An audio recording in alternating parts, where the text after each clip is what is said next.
dangerous.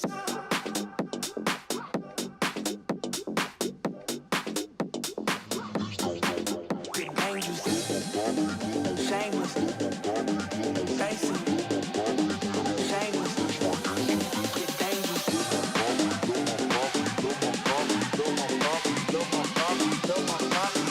That's my.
Hello everybody, welcome back to another Microsoft Flight Simulator live stream. I hope you are all doing well. Welcome back. Thank you very much for being here.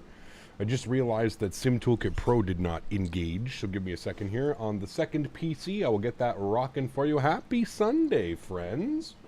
Good to see everybody here. Hope everybody's having a great weekend. Lots of flight time going on today. There we go. Now it should all be updated. Beautiful. Wonderful. Welcome aboard, friends. Thanks so much, everybody, for coming to hang out today. Really do appreciate it. Good to see everybody here. Welcome. Hi, Tech Hub. Good to see you. 12 Cut. Welcome in. My name is Cody. Good to see you. Tony Baldo. Welcome. Mr. Mopar Dude. Good to see you. Captain USA. Hello. Quick Match. Good to see you. Darth. Good to see you. Flight Simulator. Good to see you. CJ. What's up, my friend? Good to see you, dude. Zootopia fan. Welcome. Dimitri Lorenzo. There's a name I haven't seen in a while. Good to see you, Dimitri. Hope all's well. Hello, person. Good to see you. Gary P. Welcome. Captain Diaz. Good to see you, my friend. Leonard Grant. Good to see you. Chris Clark. Welcome. Davis. Good to see you. Oliver. Good to see you. Gviation. Good to see you. Windshear. Good to see you back. Hello. Yes. Going to be very critical of my landings again if I'm slightly off center line. Aviator, good to see you. Cap Dom, welcome. Cap Colorado, good to see you. Jonathan, good to see you. Greg Elwell, welcome back. Davis, good to see you. Baldur's Ball, good to see you. LF Contop, good to see you, my friend. Captain Steve, good to see you. Tenor Demoba, good to see you. Atif, good to see you. Chris Clark, good to see you. Lightning Monkey, good to see you. Welcome aboard. Mr. Smitty is here with a new profile picture. Wow, that took me, I had to do a little, a quick pull there. The man is back with a new profile. It's going to take me a while to get used to that. Timothy, welcome back. Professor Somebody, good to see you. Aviation Mike, welcome. 12 Cut, good to see you, dude. Captain Steve, I think I got you. Aviator, I'm pretty sure I got you. Snaps, good to see you, man. Fires, good to see you. Welcome back as well. Atto, what's going on, man? Good to see you, dude. Hey, Captain, flying with you today. United 83 Heavy, nice. Atto's always flying the heavies, man. Always, always, always. What is it? I don't know. We'll have to do some exploration into that, Mopar. Banksy, what's up, man? Good to see you, dude. Scandinavian, good to see you. Just checked out JetBlue's onboard flight meals. Looks great. Eat up. How's that for an onboard name? See? Yeah, that's why we're JetBlue. How well do you remember the hundreds of people here? Pretty well. Pretty well. It depends, right? Obviously. There's the regulars that are here, you know, for 3 or 4 or 5 of the streams every week. So, it, you know, it makes it pretty easy to remember, especially names. Like, if they don't change their name, some people go, like, change names and stuff. That's when it becomes a little bit difficult. But if you keep the same name and I keep saying hi to you over and over, it's pretty easy, right? Pretty easy. Captain, either fly the 320 or the 737. Depends. I mean, it really depends. If you're more used to flying with a yoke and, like, that type of systems, then probably a Boeing. If you're used to flying with a fly-by-wire systems and a joystick, probably that one. Yeah, that would be the easiest one. JetBlue delayed my flight. No delays today. Skyflyer, what's up, man? Good to see you, dude. Welcome back. Hope you're doing well. Cat may be good to see you, man. Happy Sunday to you as well. BMB, yes, of course. Welcome back, my friend. Hope you're doing well. Andre, good to see you, man. Welcome back as well. Thanks so much for coming to hang out today, friends. JetBlue. We haven't flown JetBlue in a while, friends. Going to be a great one. JetBlue Boston down to Tampa Bay. Or yesterday, if you tuned into the stream, we're going from Boston Bay to Tampa. Blame Dan. Can we get some Blame Dans in chat real quickly for that little mispronunciation yesterday? Blame Dan. Fun little flight planned here for us today. Looking at 2 hours and 43 minutes on the flight time. 2 hours and 43 minutes, which means gate to gate in about 3.5. It's saying 3 hours and 15 minutes. Maybe we can do that. 3 hours and 15 minutes gate to gate, but we'll see. In game, you're 25 minutes from your house. Very cool. Yeah. If you were a real world airline pilot and you had the choice what airline to fly for what airline, I have no clue, Ashton. I'm not a real airline pilot. I don't ever plan on being a real airline pilot, so that question is kind of just meh. Honestly, dude, if you're an airline pilot, I think you take whoever's offering you the job, right? Especially if you're like just starting out or something like that. You probably, you know, once you're established and you have a couple thousands of flight hours, then you can make the choices that you want to make, right? So, yeah. I'm going to fly out of RME today to meet you. Sounds good, man. Sounds good. Tampa, who does the scenery? Put exclamation point scenery in chat. It is done by our good friend Vertical Sim. Vertical Sim Tampa Bay. I think you should do a career change now that you are young. I'm 35 years old. I have a fiance. I have a dog. I have a farm. Career change is not in the blocks for me, man. Unfortunately, dude. Hey, that's okay. Doesn't mean that we'll never, ever pursue it. Maybe at some point I'm going to take you guys along. We'll go get a PPL or something like that. We'll go fly airplanes for real. Who knows, man? The sky is the limit. Definitely pun intended when you're in this industry, man. Who knows, dude? We may have a company reach out to us and say, hey, Cap, we want to sponsor you to become a pilot. We're going to pay for all... Who knows, dude? Who fucking knows? Especially in today's day and age, the way that they're dying for pilots, right? So, who knows, man? Who's looking forward to the Phoenix V1 block update this week? Yes, I am. I'm very much so looking forward to it. It's going to be great. Very much looking forward to it. My guess is it's probably going to drop next Friday. Thursday or Friday. What is the waiting? I'm a wedding caterer, and I just finished a wedding last night at 2 a.m. Haven't really planned one yet, to be honest with you. We've spent so much money this year putting back into the farm and the company and the business. Definitely not going to happen this year. Most likely next year at some point. Joey, what's up, man? Good to see you. All right, friends, let's do it. Let's jump inside the aircraft. Let's get this bad boy program ready to rock and roll. Air Canada. A320 right here. A little bit of a wrong spot for an Air Canada, but that's okay. No problem. Let's go and get the external power on. We'll get the battery switch 1 and 2 to the on position. We'll go ahead and power up the aircraft, bring life to it. Beautiful. Let's go and get our ADIRs left side, right side, and center all to the nav position. Continue our flows down here. Crew supply can come on. Nav and logo's on. No smoking to the auto position. Emergency exits are armed, and we'll bump the cargo heat to the aft position as well. Beautiful. Cool. Everything's good up there. I'm going to come down here to the electronic flight bag. I'm going to go ahead and punch in some information here. I'm going to go to our Phoenix tab. We're going to go and load this guy up here. Andy, what's up, man? Good to see you, dude. Do you have any weed plants on the farm? No, I don't, surprisingly. I don't, man. Listen, weed is incredibly difficult. The plants require so much love and attention, and for me to just, like, chuck some weed plants out at the farm, I mean, I could probably grow some, but I don't know if I'd want to smoke it, right? And especially somebody like myself who's been smoking for... what, the better part of 18 years. There's a certain quality that I'm looking for in my flour, in my oils and stuff like that, and I already know just from trial and error that I cannot reach those levels. So unless I want to invest, you know, $10, $15, $20,000 in like a proper grow up with like hydroponics and shit like that, which I definitely don't. No, thank you. Plus, to be honest with you, dude, the price that you pay in Canada, like, you gotta remember, dude, weed has been, like, prevalent in Canada for decades, centuries almost. Like, marijuana is like Canadian beer. Everybody's experienced it here in Canada at some point or another. So it's a lot, it's not very expensive to go and buy. You can get expensive, but it's not very expensive. So yeah, it's honestly just easier to go and buy it from a dispensary and let them take care of all that stuff. You know what I mean? So that's really how it goes. Massive balance page today. We've got 160 passengers, 2,600 kilograms of cargo, and look at the fuel today, chat. Almost 12,000 kilograms of fuel. Let's go ahead and load aircraft. We'll go instant. Beautiful. I searched it up, and apparently pilots are older in Canada, meaning by 2025 there will be a pilot shortage. There is a pilot shortage right now, I can confirm. My little cousin, right out of flight school, 253 hours, hired by a major Canadian airline.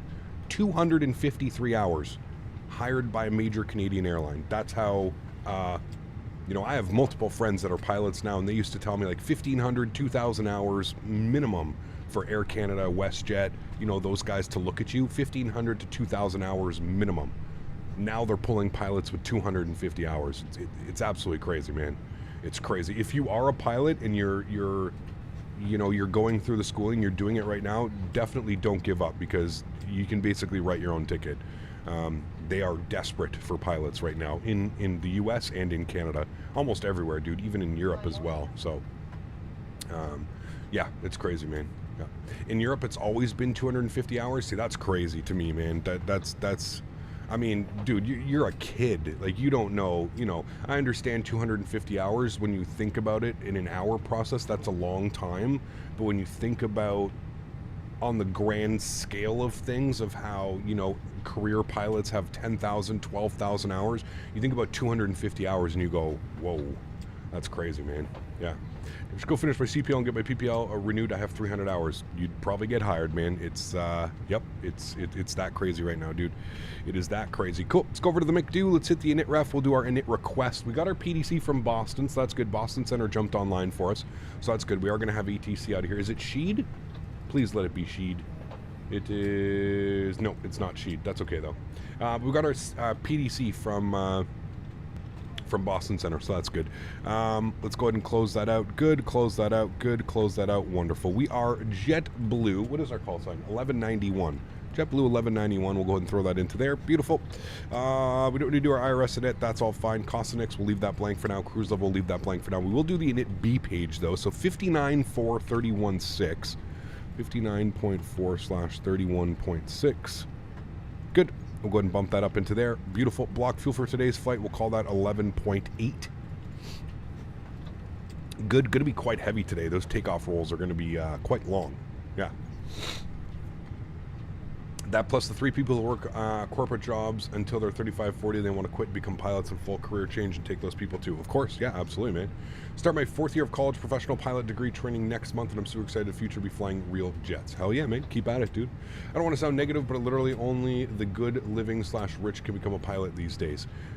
I mean, it's kind of always been like that, Sergeant. I don't think there's really anything negative about that. I think if you're familiar with the aviation industry, you know that it's an industry where you have to have money. I've been very candid about this. People always come in here and they say, man, like, you're really good at doing these flight simulator things. How come you didn't become a pilot in real life? It's like, well, you know, the banks don't want to lend you $150,000 to go get your ATPL. I'm not rich. My family's not rich. I don't have a crazy amount of money. I don't have grandparents that sit on old money and stuff like that, right? Like, I don't, you know, to become a pilot in modern day, you're either heavily relying on family to either fund you or help you in the process, get loans, co-sign on loans, line of credit, whatever it may be. It's kind of always been like this, man. And honestly, that's why we're having a pilot shortage right now, is because for a long time, it hasn't been accessible to everybody, and it hasn't been accessible to people who probably deserve it. It's one of those things, man. It's one of those things where it's kind of been like that for a long time, and I think we're kind of just starting to realize it right now because of the shortage that we're in, and because of all the flights getting canceled, and you know, so it's been a common problem for a while. All right, we have been cleared into, I think that's the flight plan that we have filed. Yes, it is. Beautiful. Okay, cool. Let's go to flight plan. We're going to go to Boston. We're going to go to departures. Did they say, you know what, we can actually grab the ATIS. He put up an ATIS for us. Very nice. Boston Airport Information Hotel. Winds are 160 at 6 knots, 10-mile visibility. Approach in use, departing runway 22 right. That's all we needed to know right there, chat. 22 right. Beautiful. We're going to be on the PATS 6 departure. on the Nelly transition. I don't think we have it there. Do we have Nelly? Nelly is not on my list. Okay. We'll just go and insert that. I think Nelly's in here anyways because it is the next waypoint. Correct, it is in there. Beautiful. And then for Tampa, we're not going to plan an arrival quite yet, chat. We're a couple hours away from Tampa and worrying about an arrival. Once we get over like Raleigh, somewhere around there, North Carolina, South Carolina, we can start planning for an arrival into Tampa. So we'll just leave that blank for now. We've got all of our waypoints down into there. Beautiful. Cool. Let's go back to our init ref. We'll go ahead and plug in some information here. Init ref, good. Initial cost index, we're going to go with 10. And we're looking for a cruise level initially of 36,000 feet. We may bump that up. We'll see what it looks like, but flight level 360 for this flight seems pretty normal to me. So we'll keep everything like that. Looks good to me. Beautiful. We'll go over for performance data now. We'll come jump over here. We'll go up top. We'll grab our departure performance off our iPad. I'm so excited to have this in a 319 and a 321. It's just going to be incredible, man. Boston, we are departing to right, as we were said by the ATIS. Service conditions are dry, yes. Flaps config, we're going to definitely do a flaps 1 today. Although, you know what, because of our weight, let's do a flaps 2. It's going to make sense, trust me. Flaps 1 with this amount of fuel, probably long takeoff roll. We'll do flaps 2 today because of our gross weight. Toga no, anti-ice off, packs on. Let's take up our load sheet. Our tow is 71. Ay, ay. We are heavy. 29er, winds are 140 at 6, 25 degrees outside. We'll go and calculate our V speeds today. Beautiful. It's going to plug in some numbers here. 36, 141, 141. Those are very nice V speeds considering the weight that we're at. 136, 141, 141. Beautiful. And we're going to go with flaps 2 / trim value down 0.0 and a flex of 49. Ay, ay, ay. We are definitely going to be blasting out of here, chat. 49 flex. I don't think I've had a flex that low in quite a long time. Beautiful. Cool. Everything looks good there. I'm happy with that. We're just waiting for the boarding process. Looks like the bags are already on board, and we've got the last 3 passengers, chat. Look at us go. We're ready to rock and roll today, chat. What was our squawk code? 1342. 1342. We'll turn that on in reporting so he can see us. Good. That's all set. Beautiful. Wonderful. Let's go upstairs. APU master start switch can come on. And we'll go ahead and spool up the APU. We'll jump outside. We'll listen to the APU spooling up. It is a beautiful sound. Arthropod, what's up, man? Good to see you, dude. Welcome. Hey, Gap, you should really fly Alicante sometime. It is beautiful. We definitely have. Go throw that into the flight suggestion channel, though. That would be awesome if you could, man. Appreciate that. I have my first day of training for my PPL on Tuesday. I can't wait. Very cool, man. Very, very cool. Wish you all the best. Good old Baston. Using Volanta today? No. As mentioned before, I'm really not going to use a lot of Volanta, man. I just really don't care about tracking my flights, dude. I'm sorry, man. I know that it upsets some people and they really want me to see me use it. It's just another program that I have to run in my process of, yeah, no. Let's go cat flying to my hometown, Big W Aviator. Sweet, man. When's the next long haul? I don't know. Probably when the 330 or the 777 drops. We may do one before, but I don't know. I don't really have one planned. Magician, what's up, man? Good to see you, dude. It's going to be a great flight. It should be, for sure. Yeah. He got hope it's not too hot in Canada today. Not too hot in Utah today. No rain. The other night on my way back to work on the freeway was completely underwater. Jesus. That's crazy, Tyson. EP bleed is on. External power is coming off. Fuel pumps are on. Red beacon light goes on. Seatbelt signs go on. Let's go prepare for pushback and departure. Beautiful. Do you want to request a pushback? Yes. Let's come down here. Go to our ground services. We will remove the chocks and cones and the GPU. Beautiful. Great day in Denver today, 75 degrees for a great day for an amazing hike. Nice, sweet. Hello, do you think Air Canada Rouge is going to buy longer haul jets like a 7.6 when they retire? I don't know.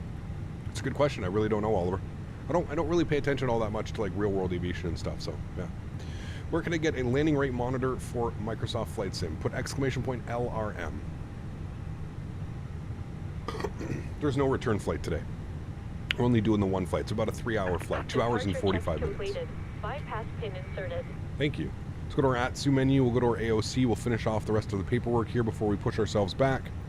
We've got our preliminary load sheet. We'll accept that. And then we've got our final load sheet today, which will give us our passengers 160 plus 6. 166 souls on board with this much fuel. Woof. We are heavy. 76 won't be going back to Rouge, but they are converted to old ones to cargo. Maybe we'll get a 787 eventually. Maybe. Who knows? Who knows? 299er is set. We are climbing out on the PATS 6 departure, which is a top altitude of 5,000 feet. So we'll bug up 5,000 feet. Beautiful. And we're just waiting for pushback now. I have to say continue pushback. Yes. Facing northeast.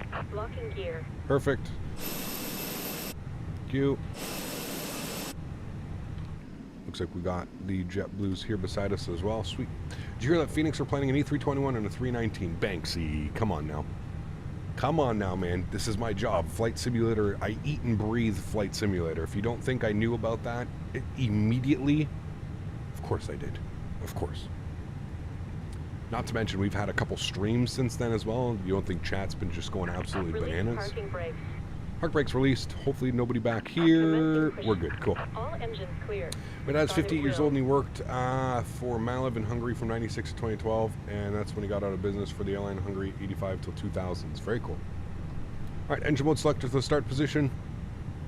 Someone reached a high amount of points and almost full amount of points after you become 20 years old. Interesting. Very cool. Let's go ahead and spool up engine number 2. Should push us the right way, but yeah.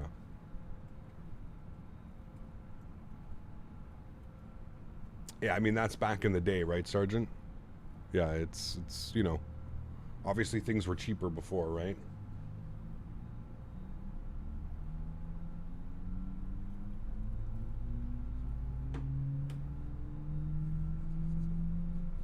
What is for dinner tonight? Oh, I have not thought that far ahead, man. I do not know. I'm on my meal plans, back on my diet meal plans. Have been for about a month now, so I don't know. I don't even know what I have. I have to go check. Have to go check. Ooh, American Airlines departing right there. Beautiful.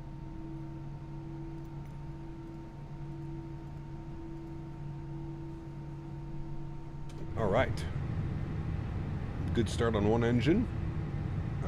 1347 for ATC. 34.7. We'll flip over there and grab all that fun stuff. Good. Alpha 165 is Kilo Bravo November, and the rest is correct. Barbecue ribs. Kilo Bravo November. Set parking brakes. Set. Cockpit to ground. We have United Number one. Heading cross runway 15 left on November. Unlocking gear. Crossing 15 left on November 3. American 2254, radar contact to altitude. It would be nice to have AI traffic with real liveries on Xbox. American 2254, thanks. I'm surprised nobody's come out with like some plugin or something like that. American 235, let me know when you're back. Welcome. JetBlue 23, right to taxi. King Fahad, what's up, man? Good to see you, dude. Did you see the parked aircraft levitate? Yes, it's part of the pushback. GSX does weird things. 2147.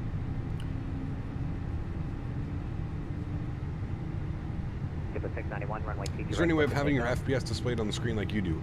If you're on Steam, yes. If you're running Steam, you just do that. 222 in a Brazil 10-hour flight. Nice. Hey, man, you're consistently getting under 250. It's perfect. Those are great flights.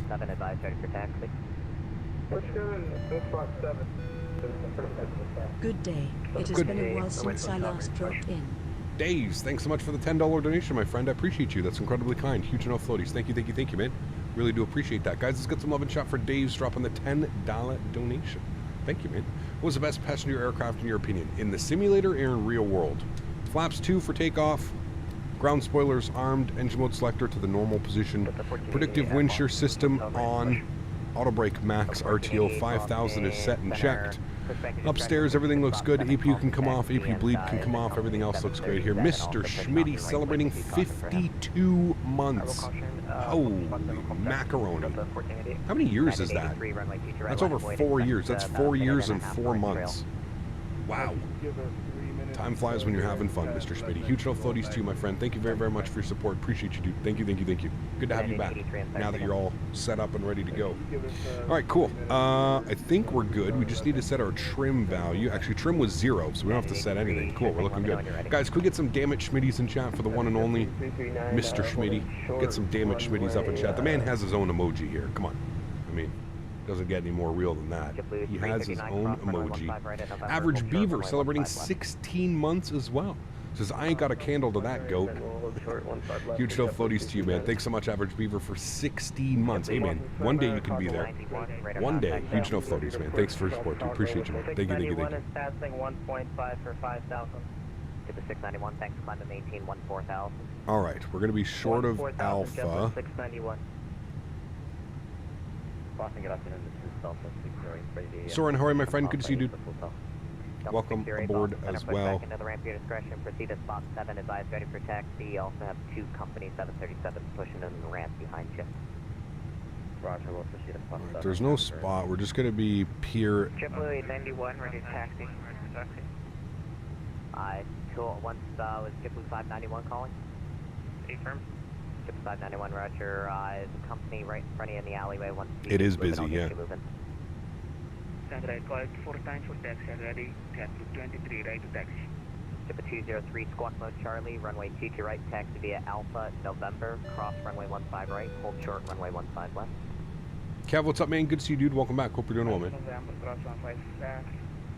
You have a 4090 with an i9 13900, and I still get low FPS at any builds JFK.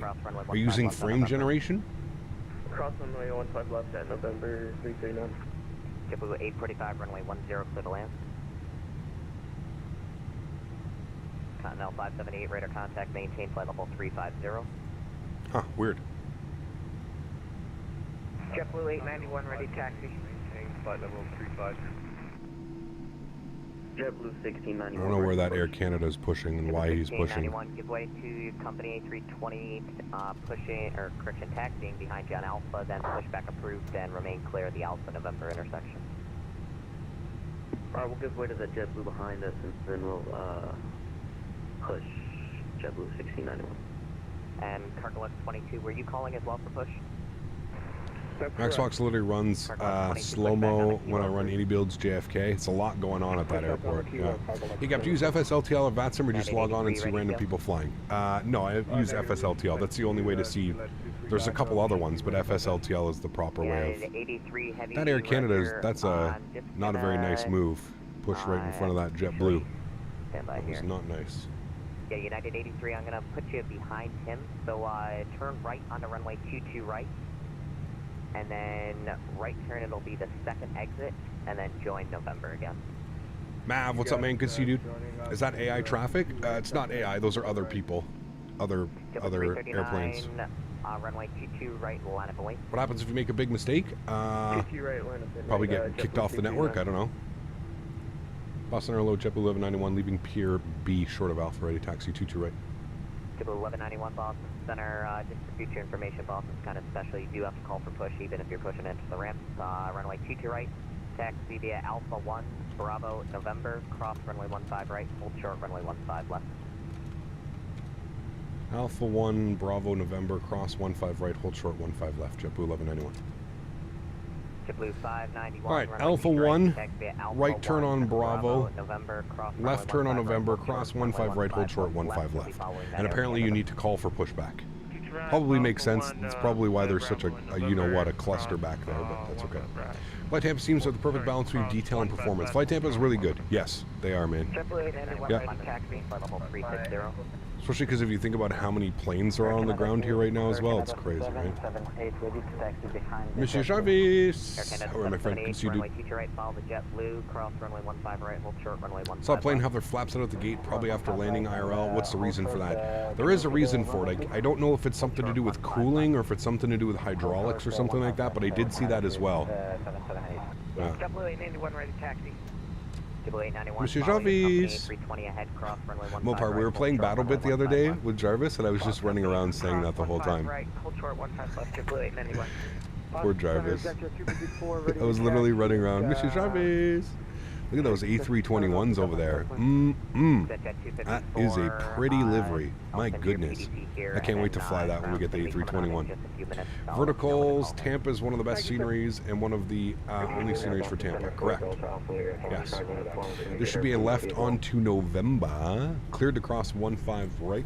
Hold short 15 left.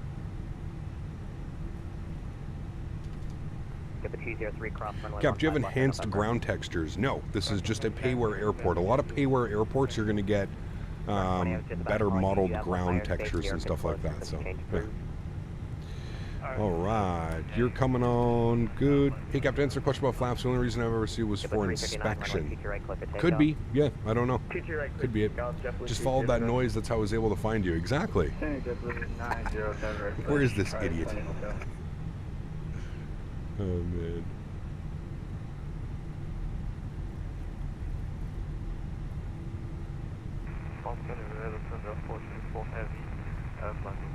Just bought GSX. What is the fuel guy saying when moving to the hose? I have no clue, Charles. I don't use the refueling. I always refuel through the aircraft tablet and stuff like that. I've never used the GSX refueler. Level 165, there's going to be, you see that line on turning on in November. You can follow behind the end of that. It'll be a JetBlue A320 at the back. You can't get your clearance? What do you mean? I got a PDC. Check your messages. You might have got a direct message from Boston Center. 983, runway 22 right, line up wait. Line up wait, 22 right, 83. JetBlue 691, request higher. We gotta chill out here. 691, climb and maintain for level 360. 360, JetBlue 691. Am I using catering? Yes. 1191, cross runway 15 left on November. PDC hasn't been set. Just send him a message, man. Double click on his name, send him a message, ask him if you can get a PDC. JetBlue 1191, cross runway 15 left on November. Cross 15 left November, JetBlue 1191. Air Canada 778, cross runway 15 left on November. Do you know how to update the A320 Phoenix? Yeah, just run the installer on your desktop. 591, cross runway 15 left on November. You have a Phoenix app on your desktop, just run that. Cross 15 left on November. JetBlue 339, radar contact to altitude. Just passing through 1500. When you log on to VATSIM, do other people's aircraft show up? Presuming that you have a livery pack installed, so you've either got FSLTL, AIG, whatever one of the model matchings. As long as you have the model matchings installed correctly, yes, you should see. If you're not on taxiway November, taxiing at the moment, you can call ground 121.9 with any request. You just logged on. So everyone on November can stay with me, but anyone else can contact ground. You just have to make sure you have model matching installed, and you should be good. United 83, runway 22 right, clear for takeoff. There's Atto. Takeoff, 22 right, for 83, have a roll. Lufthansa 424, Boston Center, welcome. Lufthansa. 203, runway 22 right, line up lane, caution, wait, turbulence, departing 777. The line up on range, to the right and wait. Marco, what's up, man? Good to see you, dude. Welcome aboard. Hope you're doing well. Ever since I moved back in May, I've been enjoying better internet and Microsoft. JetBlue Nice. 845, taxi to the ramp, your discretion, remain this frequency. I love Boston Airport, man. Yo, about your stream PC, do you need a high-end PC for good quality, or can you just use a normal laptop? I don't know if you could use a laptop. You want something with a decent CPU and a decent GPU, because it still has to render everything. Also on a laptop, I don't think you can use a capture card, right? You need a capture card. If you're going to have a second PC, there's really no point in doing a stream PC if you don't have a dedicated capture card. The dedicated capture cards are the big, you know. So I don't know how it works with a laptop. I'm really not sure. Is for the A220, flaps should be in position 1 if outside temp is over 30 degrees. There you go. So why is that, mofo? Do you know why? Like, I don't know. 203, runway 22 right, click to takeoff. Damn, he's just pumping us out of here. Beautiful. JetBlue 1191, runway 22 right, line up and wait. 22 right, line up and wait. JetBlue 1191. He is getting us out of here, chat. Let's go landing lights, runway turnoffs, nose light to takeoff. Strobe lights, wing lights, good. What's today's menu on board? Good question. We'll have to go look at like the JetBlue website. I have no clue what we're serving today. Yeah. You can use capture cards with a laptop, can you? Oh, well, there you go. How? Like an external? I guess you could use an HD60, like an external capture card, right, Fuber?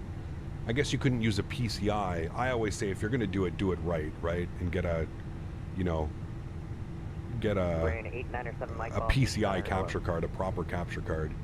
But I guess the HD60 could work. The Elgato HD60, which is just a pass-through, an HDMI pass-through. I guess that could work. Yeah, I guess you're right. in theory, it would work. I don't know how well. Capture card is only holding back from becoming a streamer. Well, to be fair, dude, I streamed for 5 years not having a capture card or a second PC. 203, radar contact by altitude. It's not impossible to stream without having a second PC. Now, you will lose performance and visually may not look as good without a capture card and a second PC, but you can still stream. JetBlue 1191, runway 22 right, clear for takeoff. Peanuts and Pepsi. Nice. Is that for me? JetBlue 1191, runway 22 right, clear for takeoff.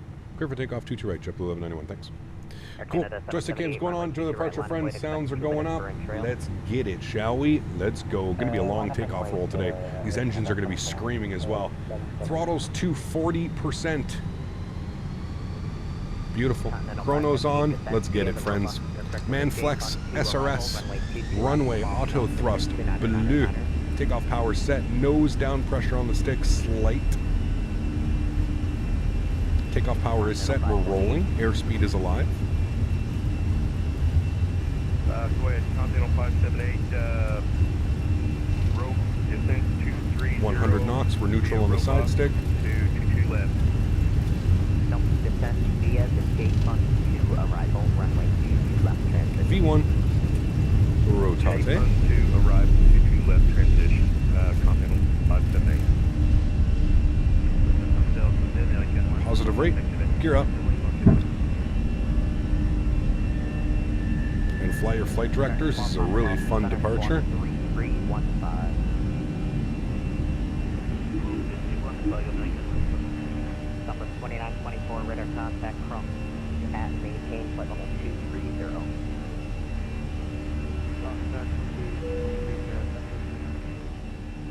Gotta turn that down. Radar contact by altitude. Passing through 1,500. JetBlue 1191, thanks on to maintain 14,000. 14,000, JetBlue 1191. Throttles down to climb. Oof. So good. So good. Right. And then he wants us to 14,000, so we'll bug that up. 14,000 is in. Good. JetBlue 339, what's your indicated airspeed on the climb? Mach 0.78 for JetBlue. Runway turnoffs coming off, nose lights coming off, wing lights coming off. We'll disarm the ground spoilers as well. Beautiful. Mach 0.54. Let's go flaps up one. Not answering my question, I said indicated airspeed. Uh-oh. Indicated 280 airspeed. knots, for JetBlue 279. United 83, what's your current indicated airspeed? Mach 59. Again, that's your Mach number, not your indicated airspeed. Oh. What's your indicated airspeed? My apologies, 280. Alright, flaps clean. JetBlue 203, climb to maintain flight level 370. Air Canada 778, runway 22 right, clear to takeoff. Clear for takeoff, 22 right, Air Canada 778. JetBlue 591, runway 22 right, line of weight, 2 minutes for in trail. 591.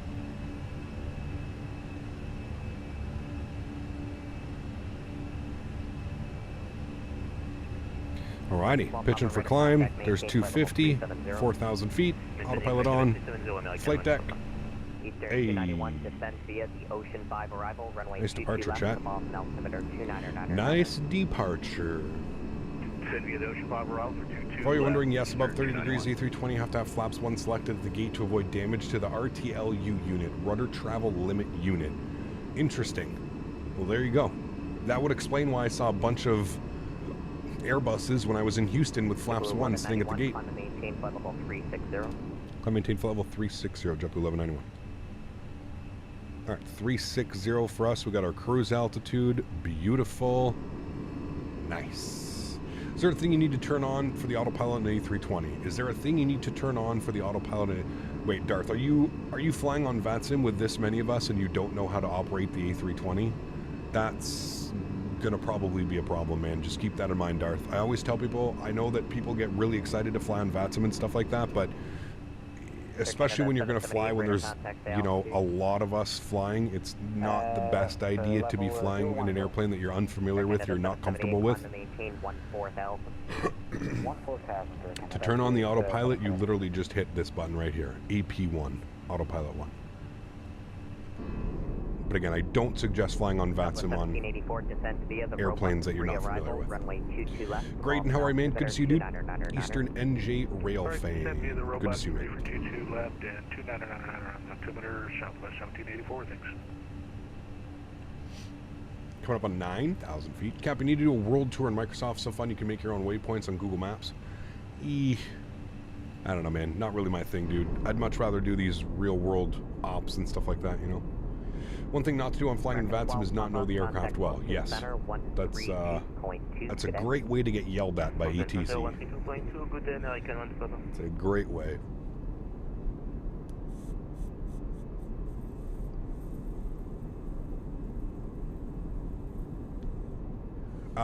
Imperator, that's probably because of GSX.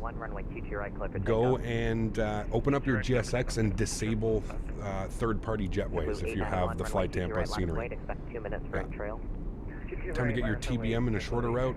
Yeah, I mean, Darth, I'm just being honest. I'm not trying to be rude or anything, man. It's just I'm just trying to save you from one, either getting timed out from VATSIM or doing something like that, right? So, yeah. Why does my sim seem foggy? Foggy? Chat, does it look foggy? Yeah. Streamers tend to attract lots of people who don't know what they're doing. New pilots can't resist flying with you guys. I don't know, man. I feel like most people that fly with me kind of know what they're doing, and we have a good experience.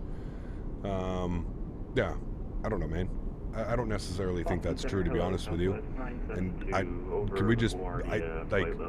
I feel like you're putting a very negative spin on that user. I don't like. If anything, man, I think it's good that streamers are bringing new people to the hobby and VATSIM, and right, we want more people, we want more pilots, we want more, you know.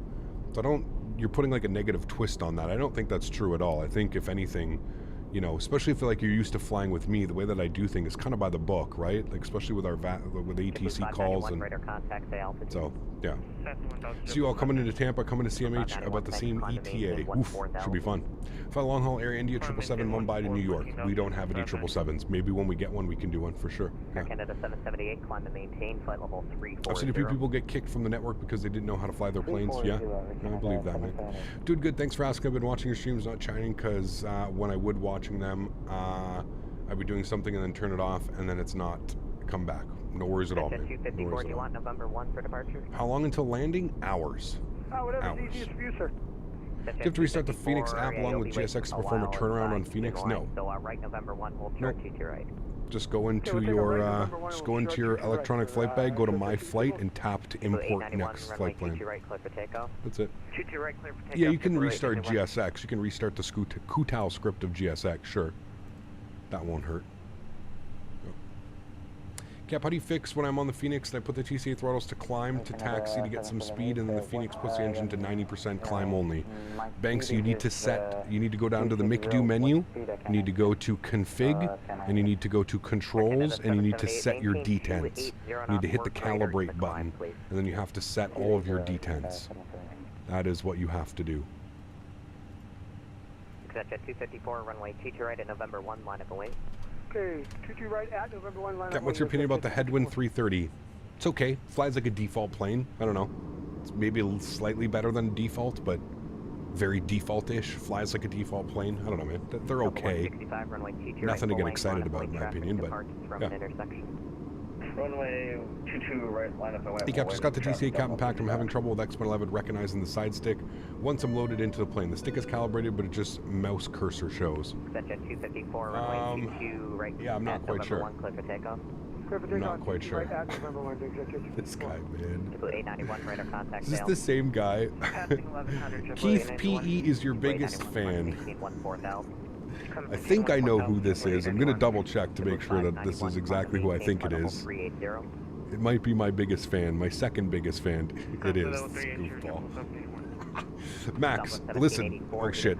Maybe I shouldn't have said Max, but I watched your departing Oshkosh video last night while I was eating dinner, man. Holy shit, dude. I don't know how you do this sometimes, man. I really don't know how you do that.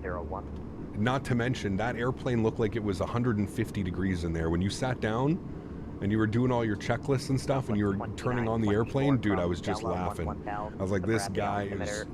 Somebody dumped a bucket on him. Just drenched. It must have been so hot, dude.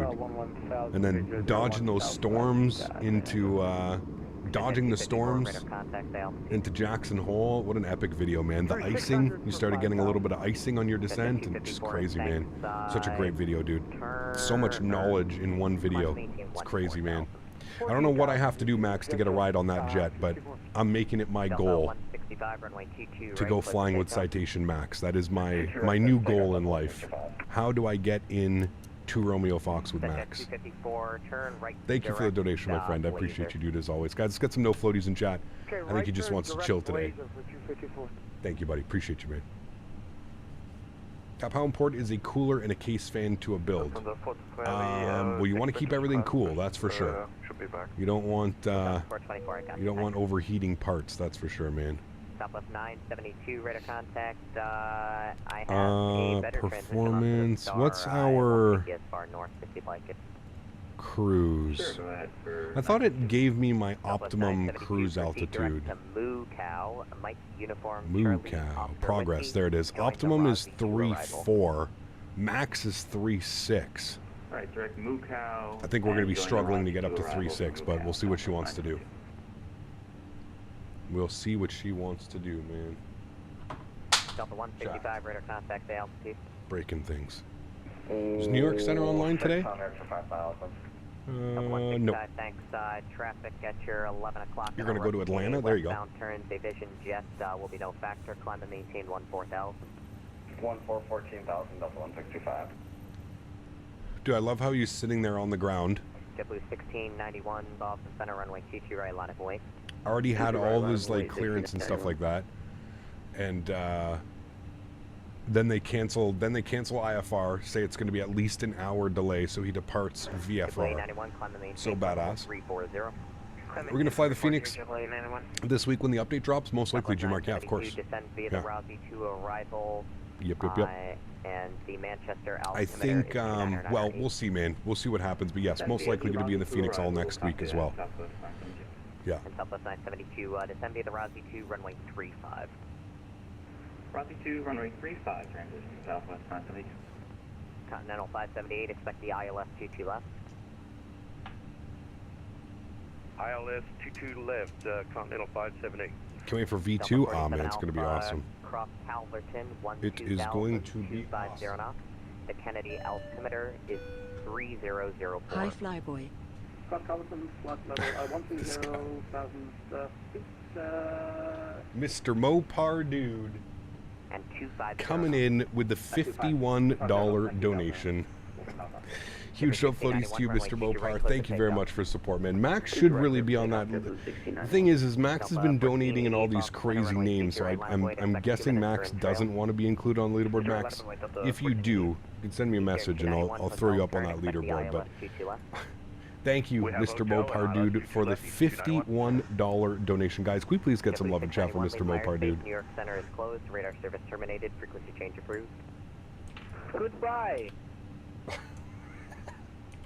Goodbye. Nice. JetBlue 339, what's your Mach number? Nice. Goodbye, he says. 0.74 for JetBlue 339. United 83, what's your Mach number? Thank you very much, Mr. Mopar, dude. I appreciate you as always, man. Thank you, United thank you, thank you. 83, what's your Mach number? 83.84. United 83, are you able flight level 360 for traffic? We could swing 360. United there 83, we go. thanks. Everybody's up in there. I'll be having you Huge no floaties to you, Mr. Mopar. Thank you very much, man. Appreciate you, dude. 360, 83. Thank you, thank you, thank you. G-Man, what's up, man? Quick question. How you liking the Thrustmaster Airbus controller? It's one of my favorites. Yeah, I absolutely love it, man. Sorry for my ignorance. What is the Phoenix updating for V2? Go to the Phoenix Discord or type that in, Aviator. Way too many things to like go over, you know? Way too many things. 14,000, JetBlue 1691. Delta 47 Alpha, you're going to be leaving my airspace. New York approach is closed. Radar service terminated. Frequency change approved. JetBlue, thank you very much, Delta 47 Alpha. Southwest 2924, expect a visual approach runway. I think he's going to hand us over soon to New York. 2024, thank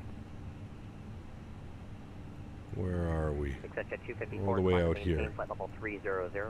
We're going over Putnam Tutant? The fuck? It's a little GA. There's Windsor Locks. Bradley, PBDL. Who remembers when the first Flight Sim Expo was held at Bradley International, BDL? That's where the first ever Flight Sim Expo was.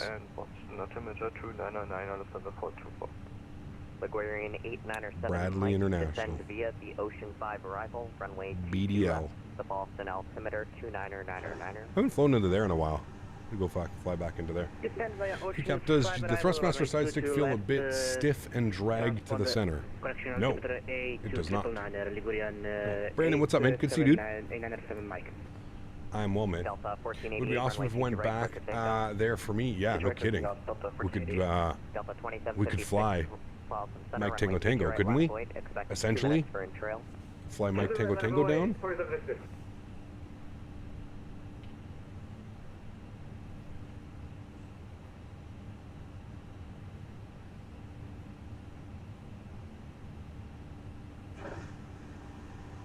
Then I could do real ATC less.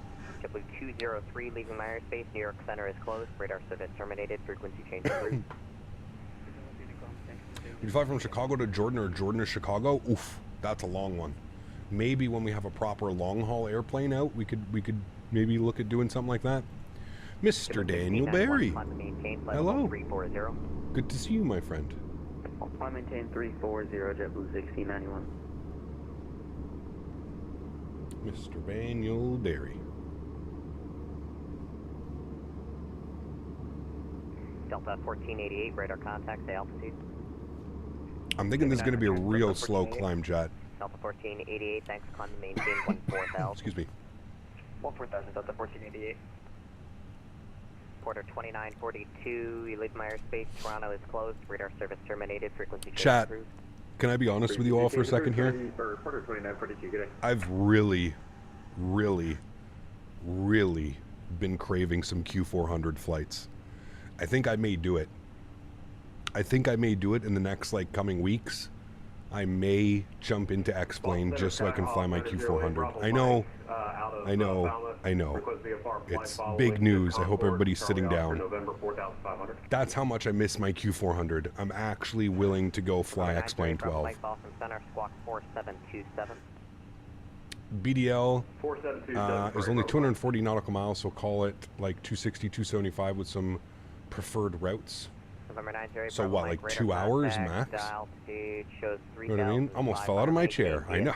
That's why I said sit down. Sit. Everybody's sitting down. Is everybody sitting down? I just want the Q400 so bad, man. I miss my prop ops. Here we go. I miss my prop ops so bad, dude. I know, chat. I'm still on the fence, but I made sure to update X-Plane last night. I'm on version 12.06 beta. For the Q400, I will tune in. It's one of my all-time faves. I love it, man. I love it, dude. ATR, yeah, I know. Alternatively, I could just jump into the ATR and do some Silver Airways ops, and I'd probably be perfectly fine, Mopar, to be honest with you, but yeah, I'm, man, I've really been, really missed my Q400, man. And I think, I watched a video, some video came up in my feed of somebody doing the ATR, or sorry, somebody doing the Q400, and I was like, God damn, I miss this airplane, man. How much did Austin pay you to say this? What's Boston Center's frequency? It should stay on here, man. Again, just look at the, how the hell did I just do this? Oh. Just look here, man. It'll always say Boston Center. 134.7. 22, runway 22 right, close to takeoff. Are you going to fly the Flybo R380 when it comes out? Yes, correct. Do the Q and then some ATR streams. Maybe. Toronto flight with the arrival was around 210. Okay. Okay. Maybe a little bit more. Over 2 hours. Delta 2756, climb to maintain 14,000. Gap, based on your opinion, what airport has the best scenery? Oh. There's a lot, man. I don't know if there's like one specific airport that's just better than all of the other ones. There's some great scenery developers, man. So, yeah. Do it at night, so we'll be XP style, pitch black outside, so we can't complain about the visuals. Not a bad idea. Now, thankfully, I still have all my ortho, Tony. So, really, it probably wouldn't be all that bad because I have all the ortho. Could make it still somewhat decent, you know what I mean? The Q400 from Majestic, that's coming. But no, I was talking about the Q400 by FlyJ Sim. 280 knots in the climb. Yeah, FlyJ Sim. Maintain 280 knots on the climb, JetBlue 1691. Cargolux 22, radar contact, say altitude. Passing 2000, Cargolux 22. Cargolux 22, roger. You got traffic 12 o'clock in 2 miles. Looks like they're lagging a little bit. Let's see here. Turn left heading 070 for traffic. 070 for traffic.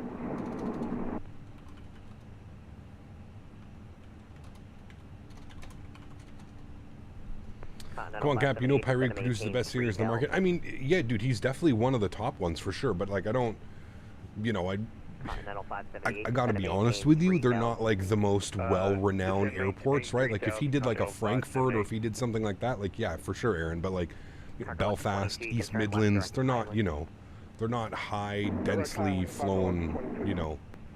Yeah, but they are great scenery. I do agree, 100%, you know.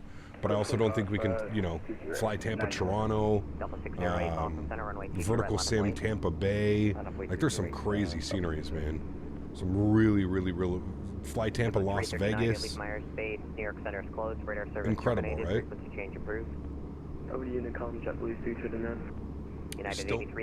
You're still hand flying the A321, Jesus. Over to 22.8 for 83, thanks for everything, see you. Delta 2756, climb to maintain, flight level 360. 360, 2756. Cargolux 22, climb to maintain, flight level 360. Tampa, Boston Bay. 360, Cargolux 22. Still can't believe I said that, dude. Boston Bay. You got a Boston Bay departure? Eastern 291. Flight Tampa is also legit, very much so. Very much so, yeah. 210, Eastern 291. Flight Tampa, Toronto, yeah, great scenery, man. Need to get away from Xbox, spent 60 pounds on a couple airports, and none of them work. Looking at PCs now to save them pennies. 1691, resume normal speed. Yeah, I mean, 1691 back to listen, it's 907 radar contact. It's extremely expensive at first to build a PC, but I also think it's a lot more rewarding than a console. That's just my opinion. I don't think there's anything wrong with consoles, but I just find PCs are a little bit more rewarding. You can also configure and you know, let's say your PC is getting, you know, PC is getting old or something like that, you need to do some upgrades. It's so easy to do some upgrades and stuff, right? Boston. Andy, how are you, my friend? Good to see you, dude. Boston Bay. I'm going to Tampa to Boston Bay. Cap Rick, 33 months. Hey, how are you, my man? Good to see you, dude. It's been a hot minute. I hope you're doing well. Good to see you, dude. Thank you. X-Men 11 Live, Real World, WestJet, Encore, plus PAL Airlines Ops, Toronto, Quebec City, Montreal, 11 months ago. Was that the last time I flew the Q400? Left heading 250, join the localizer, Eastern 291. Oh, yes. Goss Genetics. Goss Genetics. I'll figure it out at some point. Yes. Bought a PS5, played 2 games, haven't touched it since. Man, dude, it's the same thing with me. It's the same thing. Like, you know, my buddies will be like, hey, man, get a PlayStation so we can, like, play NHL or play these games together. Buy a PlayStation, use it for about a month, sell it at a loss. Because it just sits on my desk. You know what I mean? So you're doing X-Plane 12? I haven't confirmed. There's no confirm or deny yet. There's no confirm. I haven't denied it. I haven't confirmed it. I said I've been thinking about it. I've really been craving the Q400. Like, real bad. Like, I want to go spend a week flying the Q400. I know it's not the most... glamorous airplane. There's actually a lot of people that really don't enjoy watching the Q400, but, man, I'm craving it. Delta 6 passing 1.4. Tom, what's up, man? Good to see you, dude. Delta 608, thanks. Climb to maintain 14,000. I maintain 14,000 above the 6er. Southwest 972, expect the ILS 35 starting from the arrival. Do the ATR instead, or are they that different? Yes and no. Yes and no. I probably could do the ATR, Andy, and I'd be perfectly fine, but yeah. Part of me just kind of wants to jump in X-Plane to see it again. I don't know, man. I'm torn right now. We'll see. We'll see how I feel. 2 minutes for in-trail. XP is alright, but after flying in Microsoft, it's hard to switch back. Well, yeah, that's part of the reason why I'm not, you know, jumping all over it. Could always do the Q400 in an after dark or two. Yeah, there you go. Are you a Lightning fan? Like what, the Tampa Bay Lightning? No. Maybe you're stretching a little too much. That could be causing the X-Plane cravings. Again, it's not X-Plane cravings. Please just don't misinterpret what I'm saying. It's not X-Plane cravings, it's Q400. I don't care what simulator it's in. It could be in P3D with the Majestic Q400, I'd still be craving it. It's Q400 ops that I'm craving, not X-Plane ops. I could care less about X-Plane. Alright, bump up our cost index to 55 for the cruise. Should put us at Mach 0.79. And there you go. We are at cruise altitude, 36,000 feet. Beautiful. JetBlue 1191, your lead Myers Space, New York Center is closed. Radar service terminated. Frequency change approved. Unicom, thanks for Flite TCA, man. Great job. We'll see you soon. 1191. Yeah. Good evening. All right, back over to Unicom chat. You know what that means. We can get our tunes bumping. Oh, baby. Yes, yes. Yes, yes. Darth, take care, man. Where are you going? Oh, the frequency, you mean. Got you. Yes. Breaking news. X-Plane stock doubles. Captain Canada teases Q400 flight. I don't think so, dude. I don't think so at all, man. I think, to be honest with you, I think I've upset a lot of, like, my OG X-Plane fans. I don't think a lot of them watch the channel anymore simply because I've just ignored X-Plane for the better part of a long time. I don't know. Why is my throttle not moving the Pmdg 737-800? I don't know. I don't know, Banksy. It sounds like you're having issues, man. I'm not quite sure. Maybe the Microsoft gods hear what you're saying, and maybe major aircraft will release as you plan on those Q400s. Maybe. I mean, listen, we've got Fenix V2 coming this week. I'm pretty sure we've also got Pmdg tablet coming within the next week or two, so yeah. How's the weather in Canada? Not bad. It's actually been pretty nice the last, like, week or two. Yeah. Hello, Captors. Applied for 2 flight schools in Sweden and Norway, so I'm super stoked. Nice. Congratulations, man. I wish you all the best with that. Wish you all the best. Is there any dev that's announced the Q400 for Microsoft? Yes. Majestic. The OG Q400 developer, Majestic. Yeah. I saw some OGs saying you lost your way on Discord channels before. Oh, yes, Alex. They are very upset. Yeah. Most X-Plane users dislike me now. It's kind of crazy, man. I brought so much awareness and so much, like, well, just that. I brought so much awareness to X-Plane as, like, a hobby. I was one of the only content creators that was streaming X-Plane full-time, and I did that for years and years and years. And instead of thanking me for the services that I've provided X-Plane, they just are just like that to turn on me and say, oh, he's lost his way. He's not the same person. He's a sellout. He uses Microsoft Flight Simulator. He supports Microsoft. It's crazy, dude. It's wild, man. It is what it is, dude. I've learned throughout my streaming career that absolutely nobody gives a fuck what you do, man. You're one slip away from just completely ruining everything, and you'll never be good enough, and it's whatever, dude. It is what it is, man. All I have to say is if X-Plane was such a strong, prominent hobby and was such a strong force in the flight sim community, none of these people would care what I simmed or did what. You know what I mean? It doesn't matter. It doesn't matter. The fact that flight simulation in general is on the rise, there's more people than ever that have been interested in this hobby, that's the main thing. I could care less what simulator you use, man. Whether it's X-Plane, Microsoft, Just Flight, P3D, I don't care. The fact that you're interested in flight aviation, sim aviation simulators is enough for me, man. That's all I care about, dude. That's it. That's it. You do whatever you'd like, you know? You gonna go fly in Hawaii? Nice. Yeah, absolutely, Ellis, for sure, man. Apparently Honolulu HNL is online with Honolulu Center. There you go. Sweet. Wish you all the best, man. Honestly, love Microsoft more than X-Plane, but of course I'll watch whatever Cap plays with no complaints. Well, I appreciate that. Thank you, man. Flying to Rome, Athens. Nice. That cancel culture for you, Cap. Just be real, my man. Of course, yeah. Cancel culture at its finest, dude. Absolutely, man. Cap moved from X-Plane to Microsoft because you brought the Boeing yoke in the Pmdg 737 again. Because of you, you're such a bad influence. I'm sorry. I apologize. I know I'm not very good for wallets. I'm pretty sure I've upset multiple wives and spouses and significant others over the years. I know. I fly both Microsoft and X-Plane, and I both love them equally. There you go. Awesome, McShiggity. That's great logic right there, my friend. I could not agree with you more. And I'm sure at some point, you know what? I'll probably end up getting pulled back to X-Plane. Whether it's just we've run our course, like, you know, we've flown all the airplanes that we can fly, we've done everything that we've done, and we need, you know, even like I just said, like, it's not even X-Plane that's making me, like, I just want to fly a Q400. That's literally it. Like, I like I said, I could care less if it was in P3D, FSX, whatever it would be. Whatever offered me my best Q400 simulation experience is probably what I would go and fly. I don't want to go fly X-Plane 12. I want to fly a Q400. Do you know what I mean? So, that's really what it is. What you're really trying to say, Cap, I'm confused. Oh, man. Oh, yeah, I'm sure, Tony, for sure. Yeah, for sure.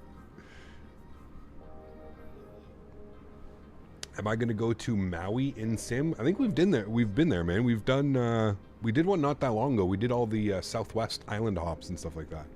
Yeah. Got the Fenix recently, but on my FMC it says nav occurrence upgrade, but I don't have Navigraph. Yeah, that's just normal, Lanty. It's fine. Nothing to do with Navigraph. Yeah. Just piss the haters off. Go buy P3D in the queue to just, for this one flight. No. I don't make that kind of money less. You know how much money you have to get? You can't even just buy P3D. You got to buy, like, you know, Orbex, Global, TrueWord. You got to buy it all if you're going to do P3D, man. You have to. You have to.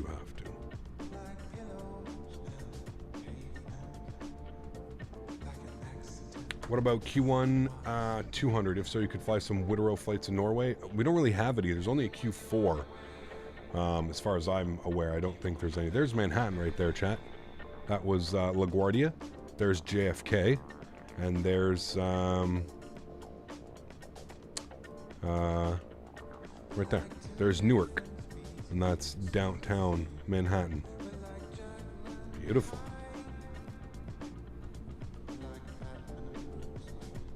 Gabber, good to see you, man. Welcome aboard. Hope you're doing well. Well, since departing EGPH Edinburgh and arriving into Birmingham, the arrival was Court 1B, something like that, and I didn't have it. Maybe it is time to get Navigraph then. Yeah. I got X-Plane 12 and I instantly refunded it because there's way too many bugs. Yeah, I mean, to each their own, man, right?